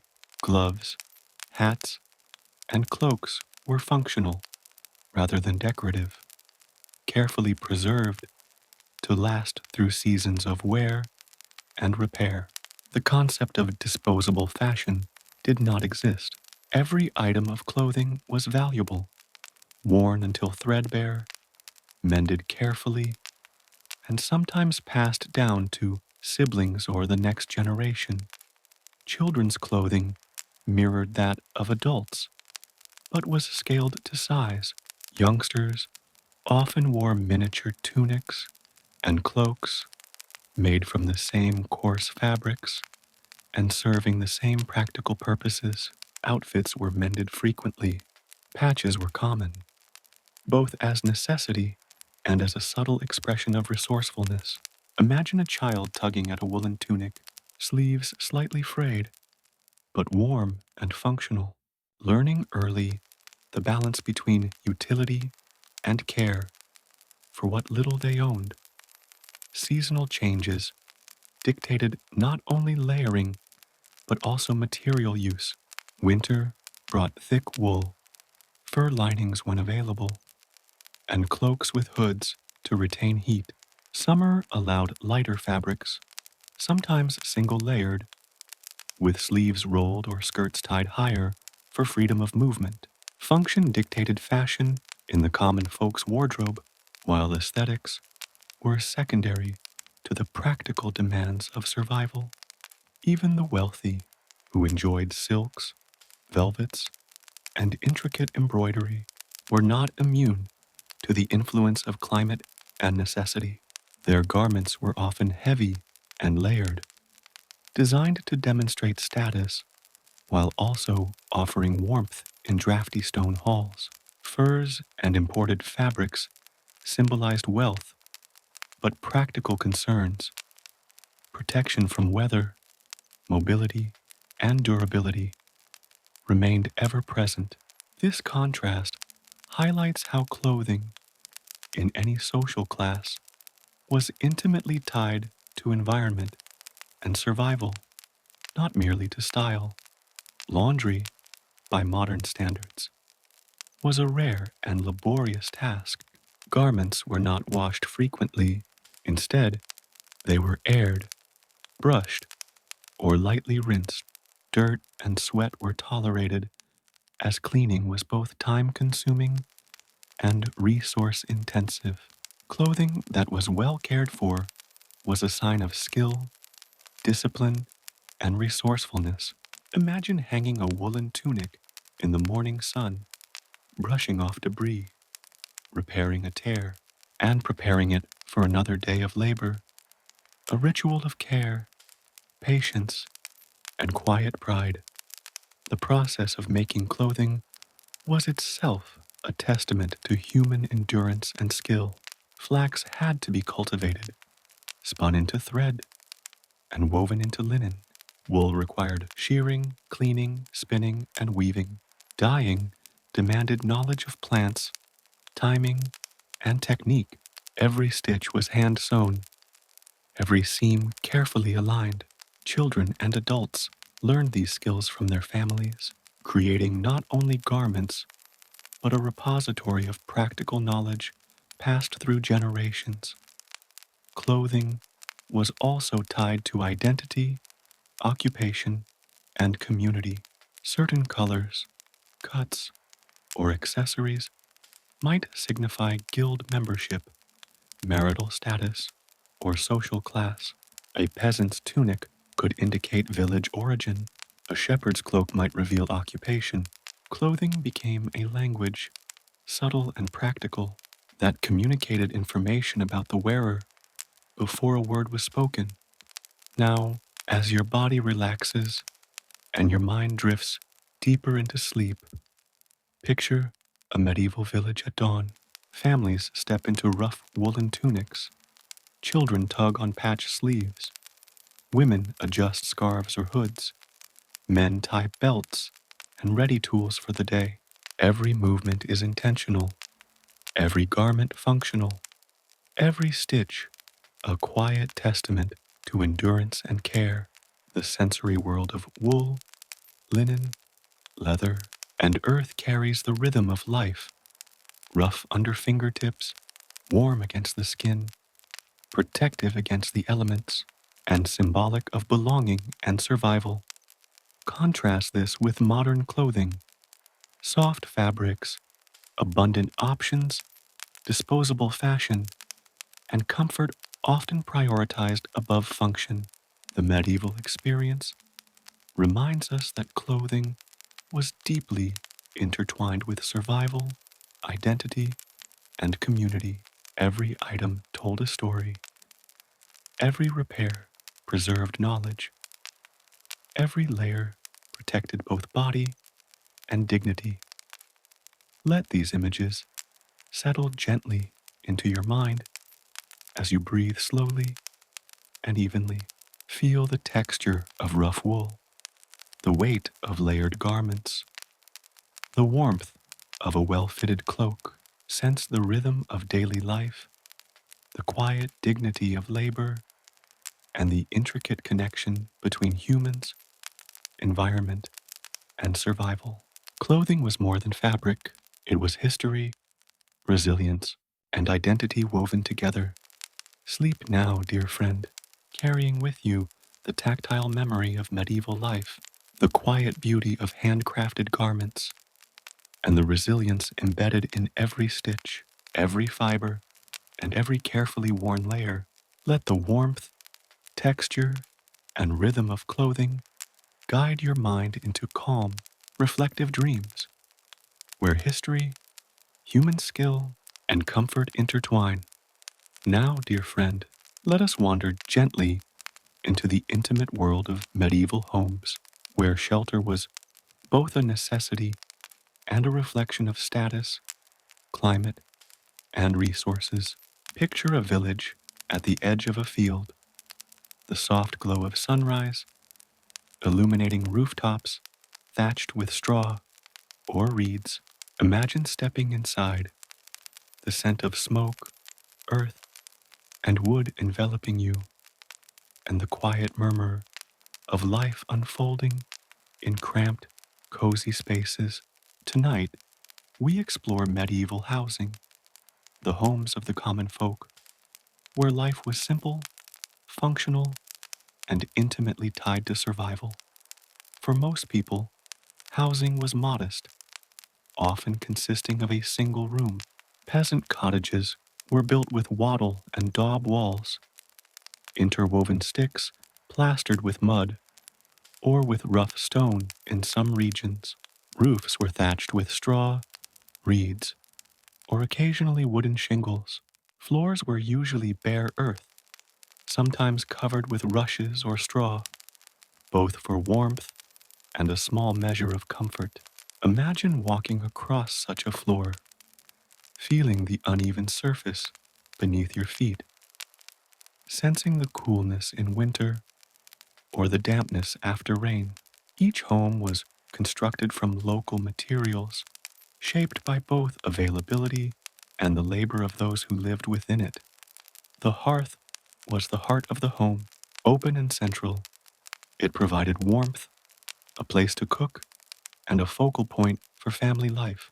Smoke curled upward, escaping through a small hole in the roof or simple chimney, filling the space with the scent of fire and food.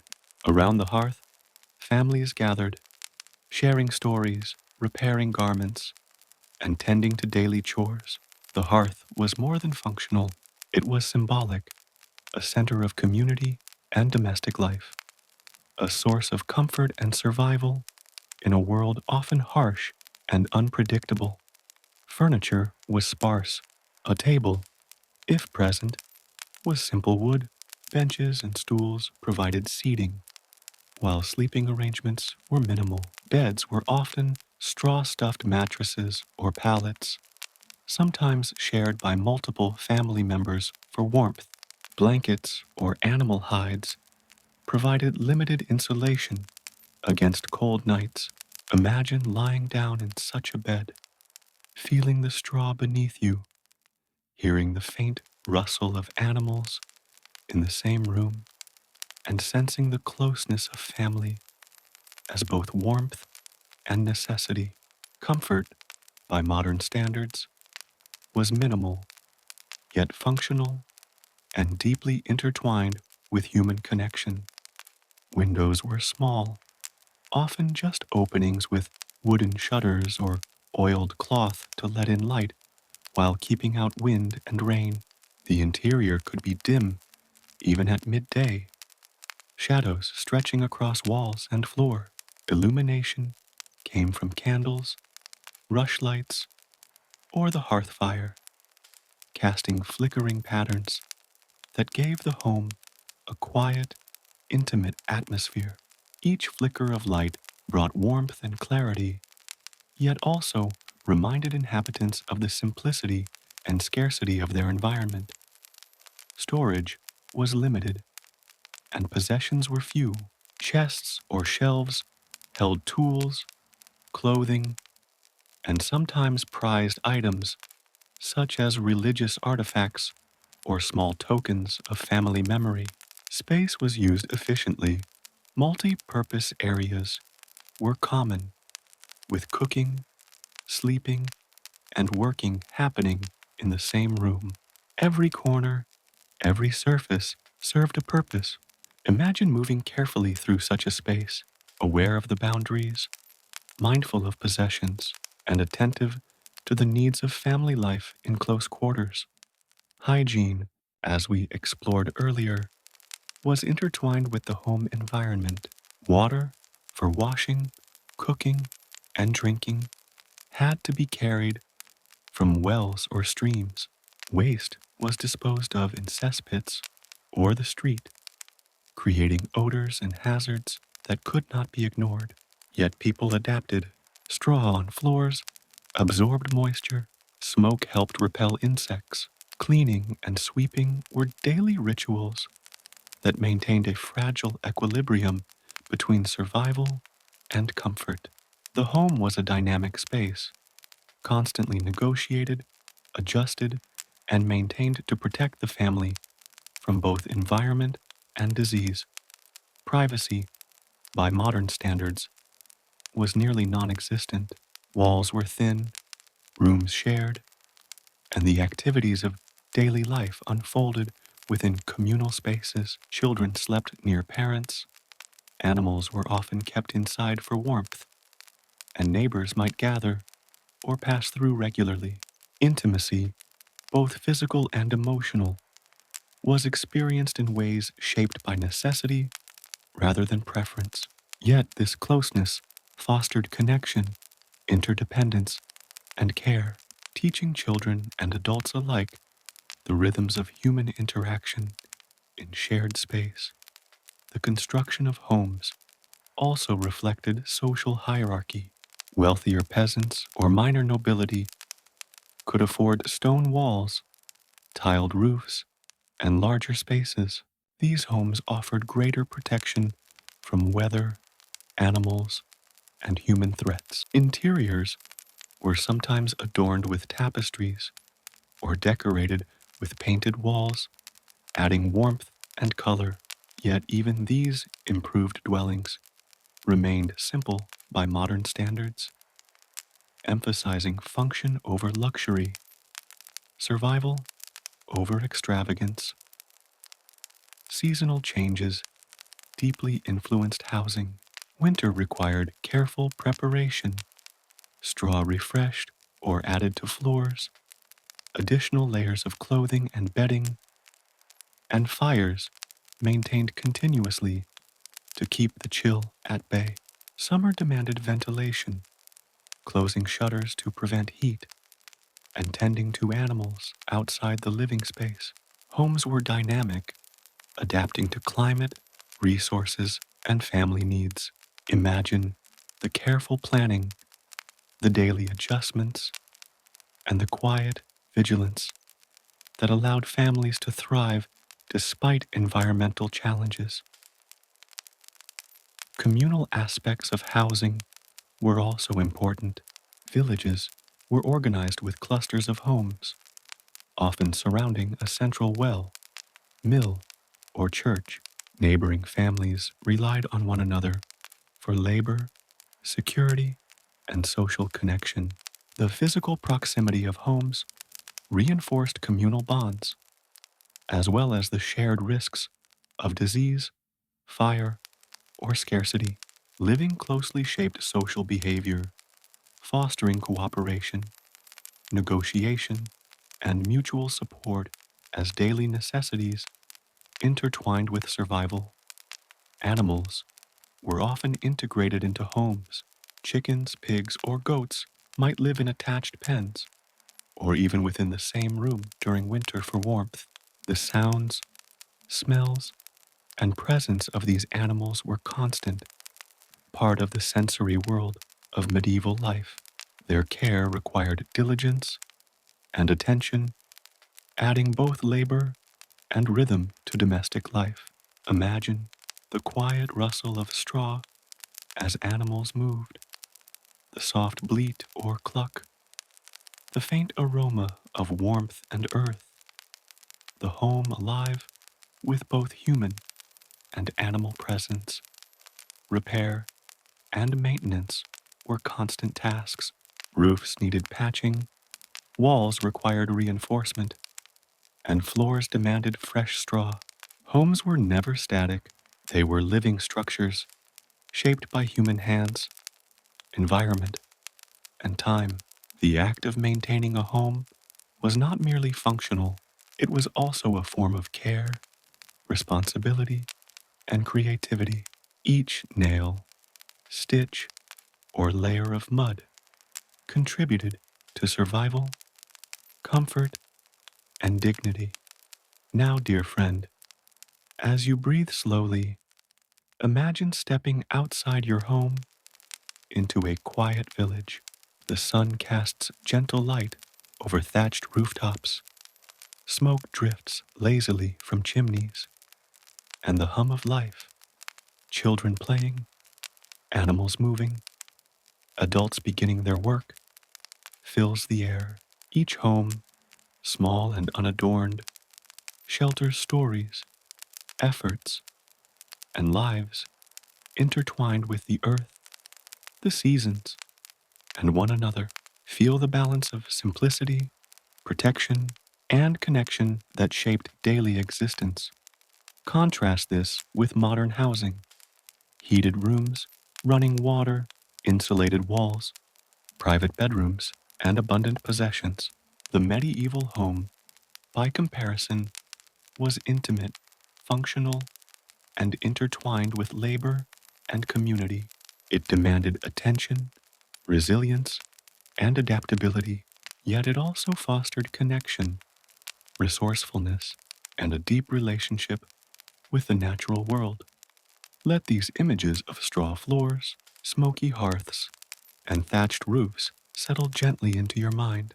Feel the textures, sense the warmth, and imagine the rhythms of daily life unfolding within these spaces. The medieval home was more than shelter, it was a microcosm of endurance, care, and human ingenuity, shaping not only bodies, but hearts and minds. Sleep now, dear friend, carrying with you the quiet knowledge of medieval homes, the intimacy, the simplicity, the care, and the resilience embedded in every wall, floor, and hearth. Let the warmth, smells, and rhythm of these homes guide you into calm, reflective dreams where history, human connection, and survival intertwine gently in your mind. Now, dear friend, let us gently wander beyond the familiar hearths and cottages of medieval life, stepping onto the uneven roads, winding paths, and open fields that carried people and goods across the land. Tonight, we explore transportation and travel in the medieval period, a world before cars, trains, or airplanes, where every journey demanded patience, effort, and endurance. Imagine the first morning light spilling over a village, travelers preparing for the road, and the slow rhythm of life unfolding along pathways that connected towns, markets, and distant homes. For most medieval people, travel was arduous and infrequent. Villagers rarely ventured far from home, relying on local resources for sustenance and daily needs. Journeys to nearby towns or markets could take hours or days, depending on weather and road conditions. Roads were uneven, often muddy or rocky, and lacked the smooth paving we are accustomed to today. Imagine walking these paths, feet sinking into mud after rain, balancing loads on your back or in a cart, aware that a simple misstep could lead to injury or loss of valuable goods. Pack animals, such as horses, mules, and donkeys, were essential companions for longer travel. They carried goods, food, and sometimes people, their hooves clattering on stone or rut-filled tracks. Carriages and carts existed, but were limited, often slow, and reserved for those who could afford them. Imagine guiding a mule laden with sacks of grain, feeling the animal's steady gait beneath you, the sun warming your back, and the rhythmic sound of hooves marking the passage of distance. Every journey was a negotiation of human and animal endurance. Travel was influenced heavily by season and weather. Rain could turn roads into rivers of mud. Snow and ice could halt movement entirely. And summer heat tested endurance and hydration. Bridges were rare, so rivers and streams required careful crossing, sometimes with fords or rudimentary wooden structures.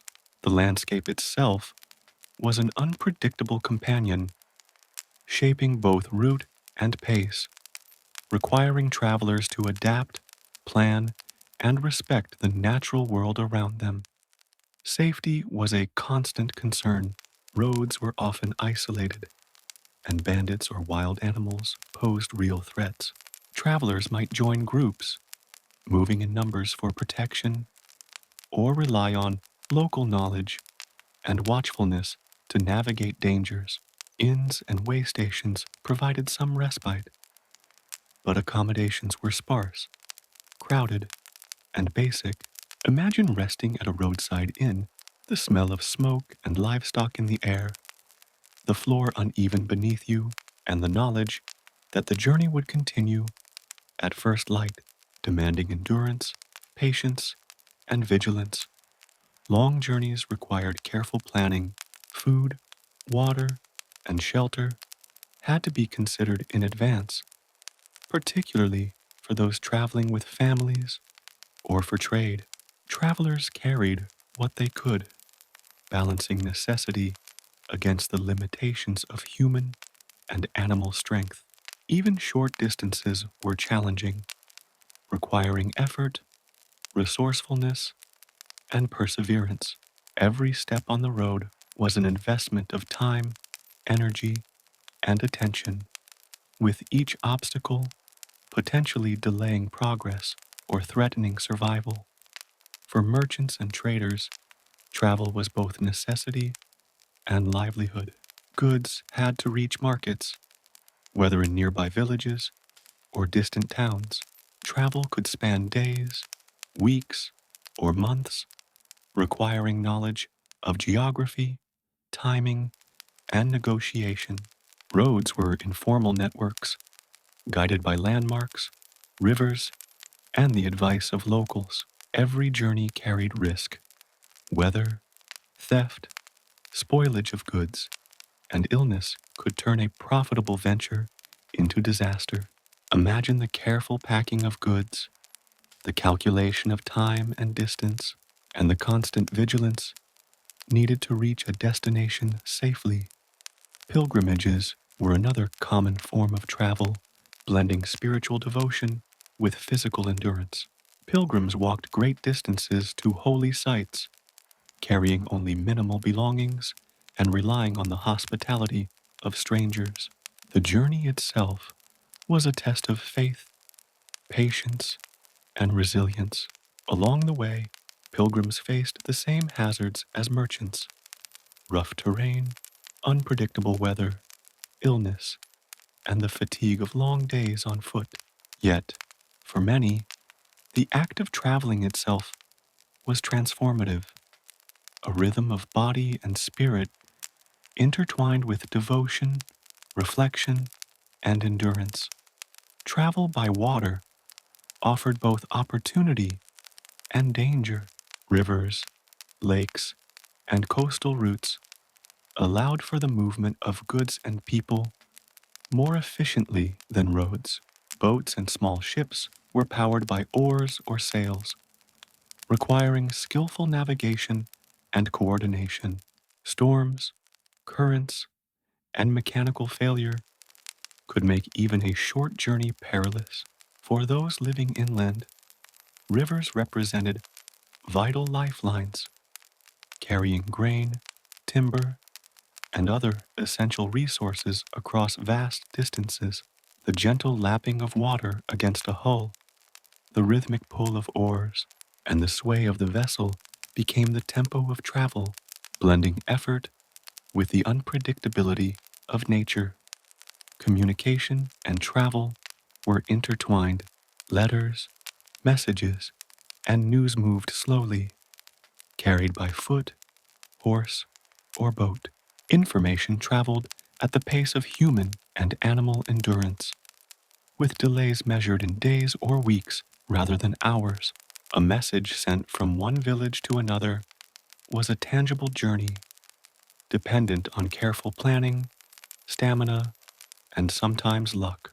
Imagine the anticipation of awaiting news, knowing that each day represents another step in the slow, deliberate dance of communication across distance. The sensory experience of travel was intense. Smells of livestock, earth, and smoke mingled with the scent of wildflowers, rain, and river.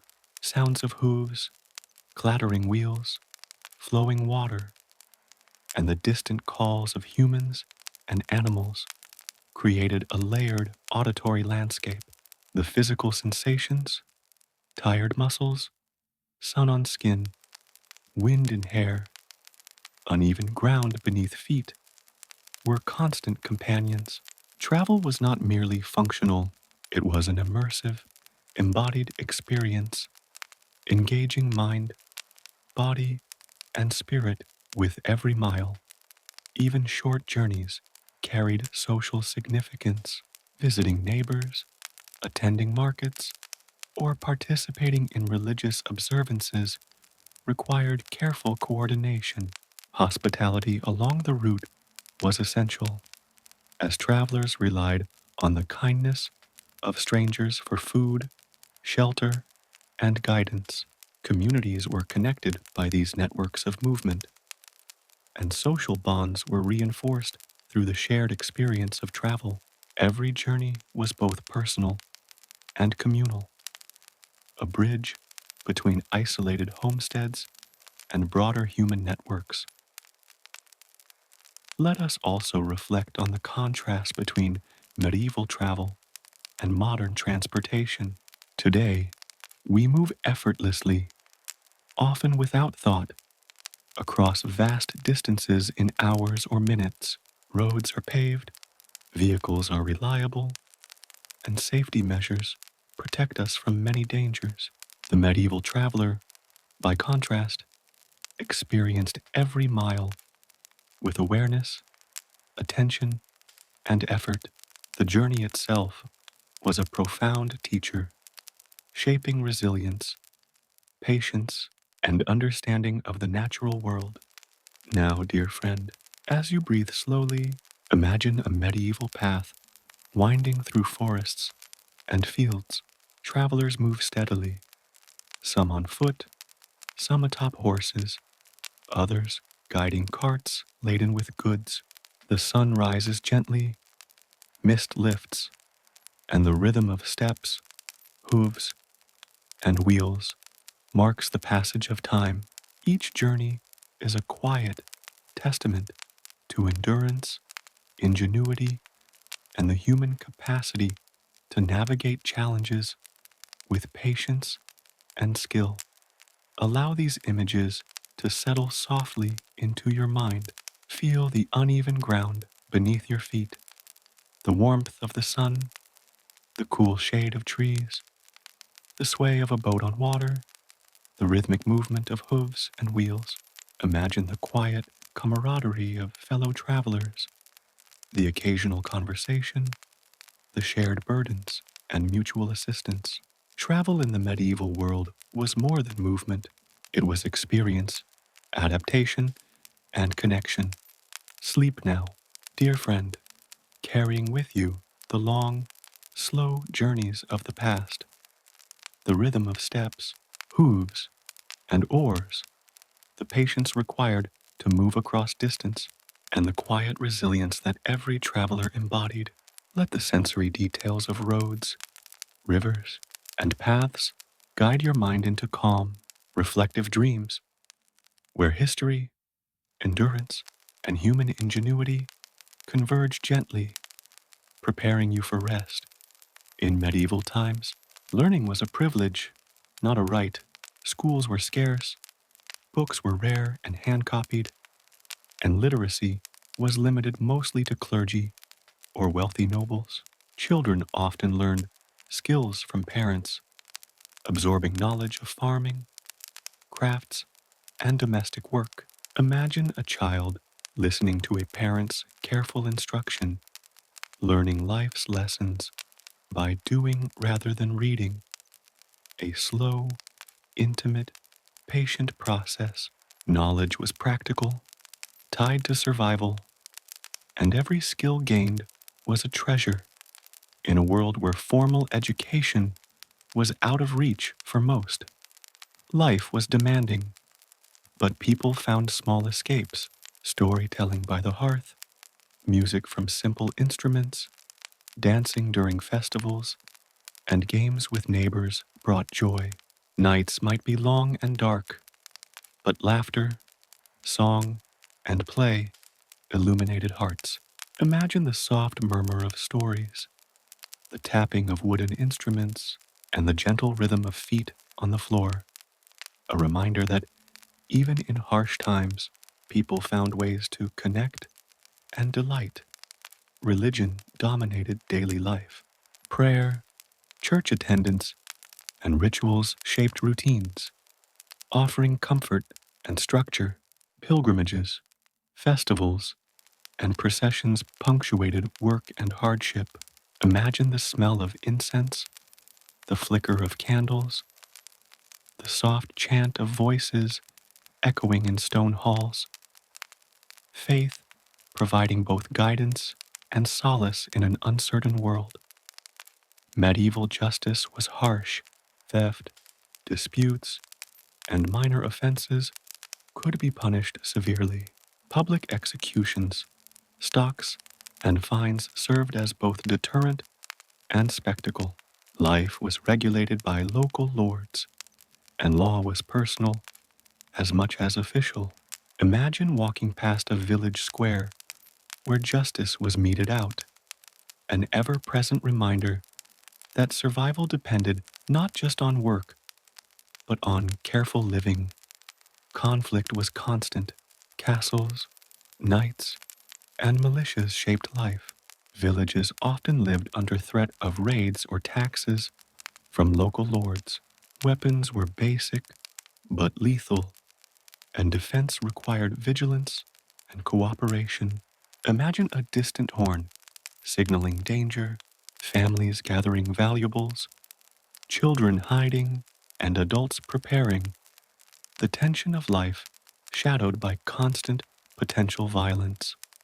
Journeys were slow, and news traveled at the pace of walking feet or riding horses. Letters, traders, and pilgrims carried stories and goods, but information lagged far behind today's instant connections. Patience was essential. Every message was a treasure, and every visit a small adventure through long, uncertain roads. Life was rigidly stratified. Nobles, clergy, and peasants each had defined roles, rights, and duties.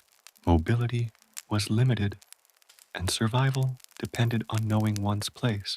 Imagine a peasant observing a lord riding through the village, a reminder of rules, power, and social order that shaped every action. Bathing was rare, and sanitation limited. Water was precious, and disease common. People relied on herbs, smoke, and practical cleaning. Imagine dipping hands into a cold stream, brushing teeth with cloth or twig, and learning early the constant attention to cleanliness needed to survive. Even amid hardship, quiet moments existed, resting by a fire, listening to birds, or observing seasons offered peace.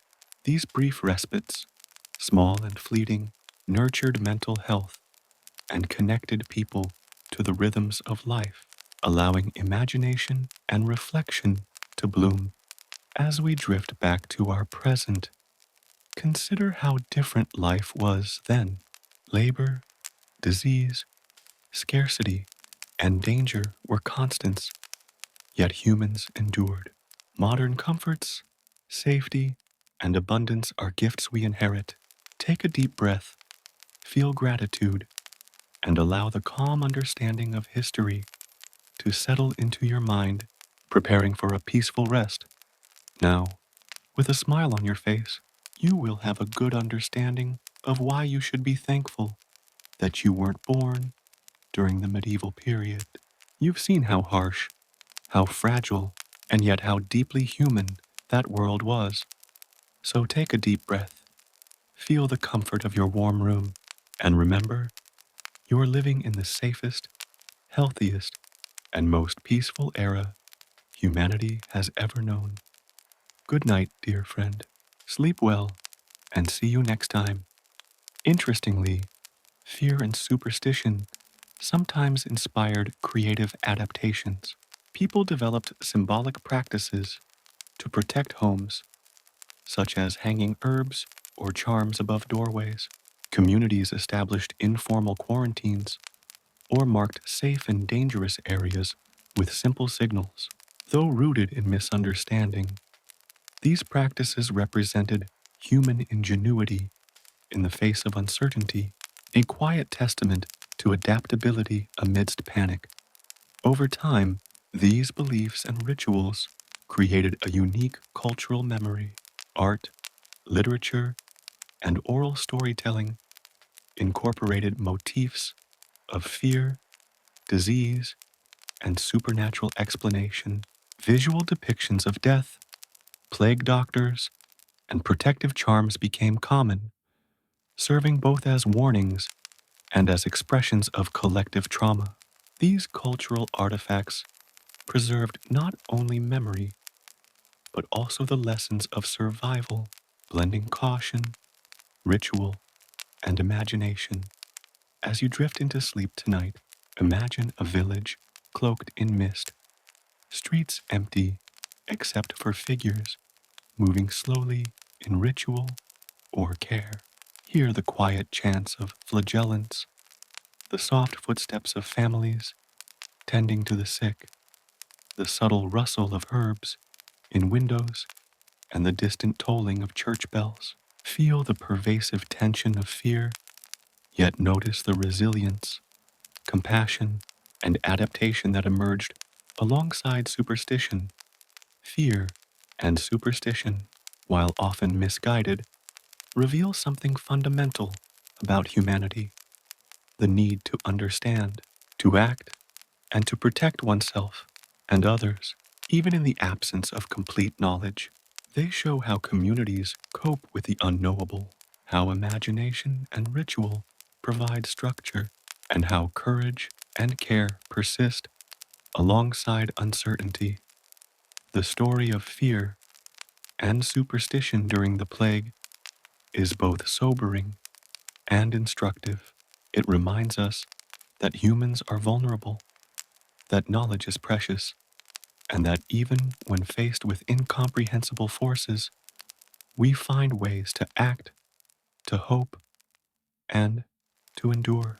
Tonight, let this story settle gently around you, a quiet exploration of humanity's struggle with the unknown, and a soothing reminder of resilience and survival amid uncertainty.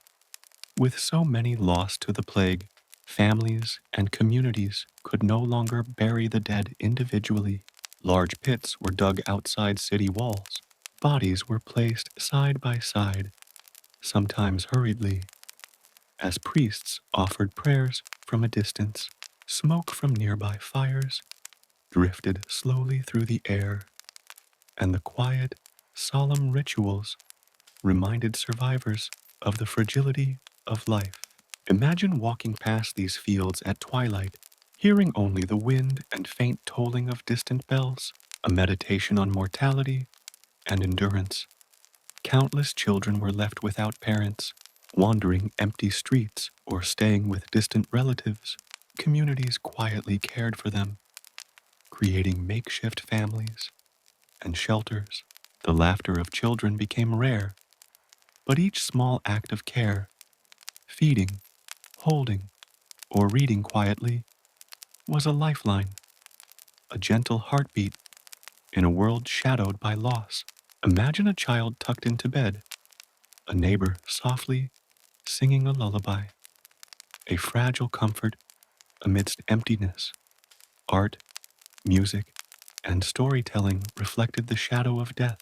People painted skeletal figures, wrote poems of grief, and composed songs that reminded communities of mortality. These creations, though somber, offered solace, connection, and a sense that life, though fragile, was still worth celebrating. Imagine the soft echo of a lute or a whispered poem recited at twilight, carrying lessons across generations. Many believed the plague was divine punishment. Churches filled with prayers, processions, and acts of penance. Faith provided guidance, comfort, and structure, even when it could not stop the disease. Picture a quiet chapel, candle flames flickering, the soft murmur of prayer, offering reassurance and calm in a turbulent world. With fear pervasive, routines shifted, streets emptied, markets slowed, and families adapted with new habits. People avoided crowds, carried herbs, and whispered prayers. The ordinary became extraordinary, and survival required small, careful acts every day. Imagine a household quietly preparing meals, tending animals, and listening to the distant toll of bells. The rhythm of life, slowed but steady. The plague reshaped labor, wealth, and social structures. Survivors gained new opportunities, inherited land, and adapted to scarcity. Communities slowly rebuilt, blending memory of loss with resilience. Imagine the streets slowly coming alive again, a gentle hum returning, life cautiously persisting amid the echoes of history. Humans learned caution, compassion, and ingenuity. Quarantines, hygiene, and observation laid foundations for future understanding of disease. Even mistakes, fear, and superstition taught lessons about resilience and adaptation. Imagine these lessons floating quietly through time, gentle reminders that survival is both fragile and enduring. Looking back at the horrors of the plague reminds us how fortunate we are to live today. Medicine, knowledge, and communities protect us in ways unimaginable to our ancestors. Picture yourself breathing slowly, safe, warm, and quiet, feeling gratitude for the life and comfort around you. Now, with a smile on your face, you will have a good understanding of why being born after the plague is a blessing, and you can drift into a peaceful sleep. Goodbye, dear friend. See you next time.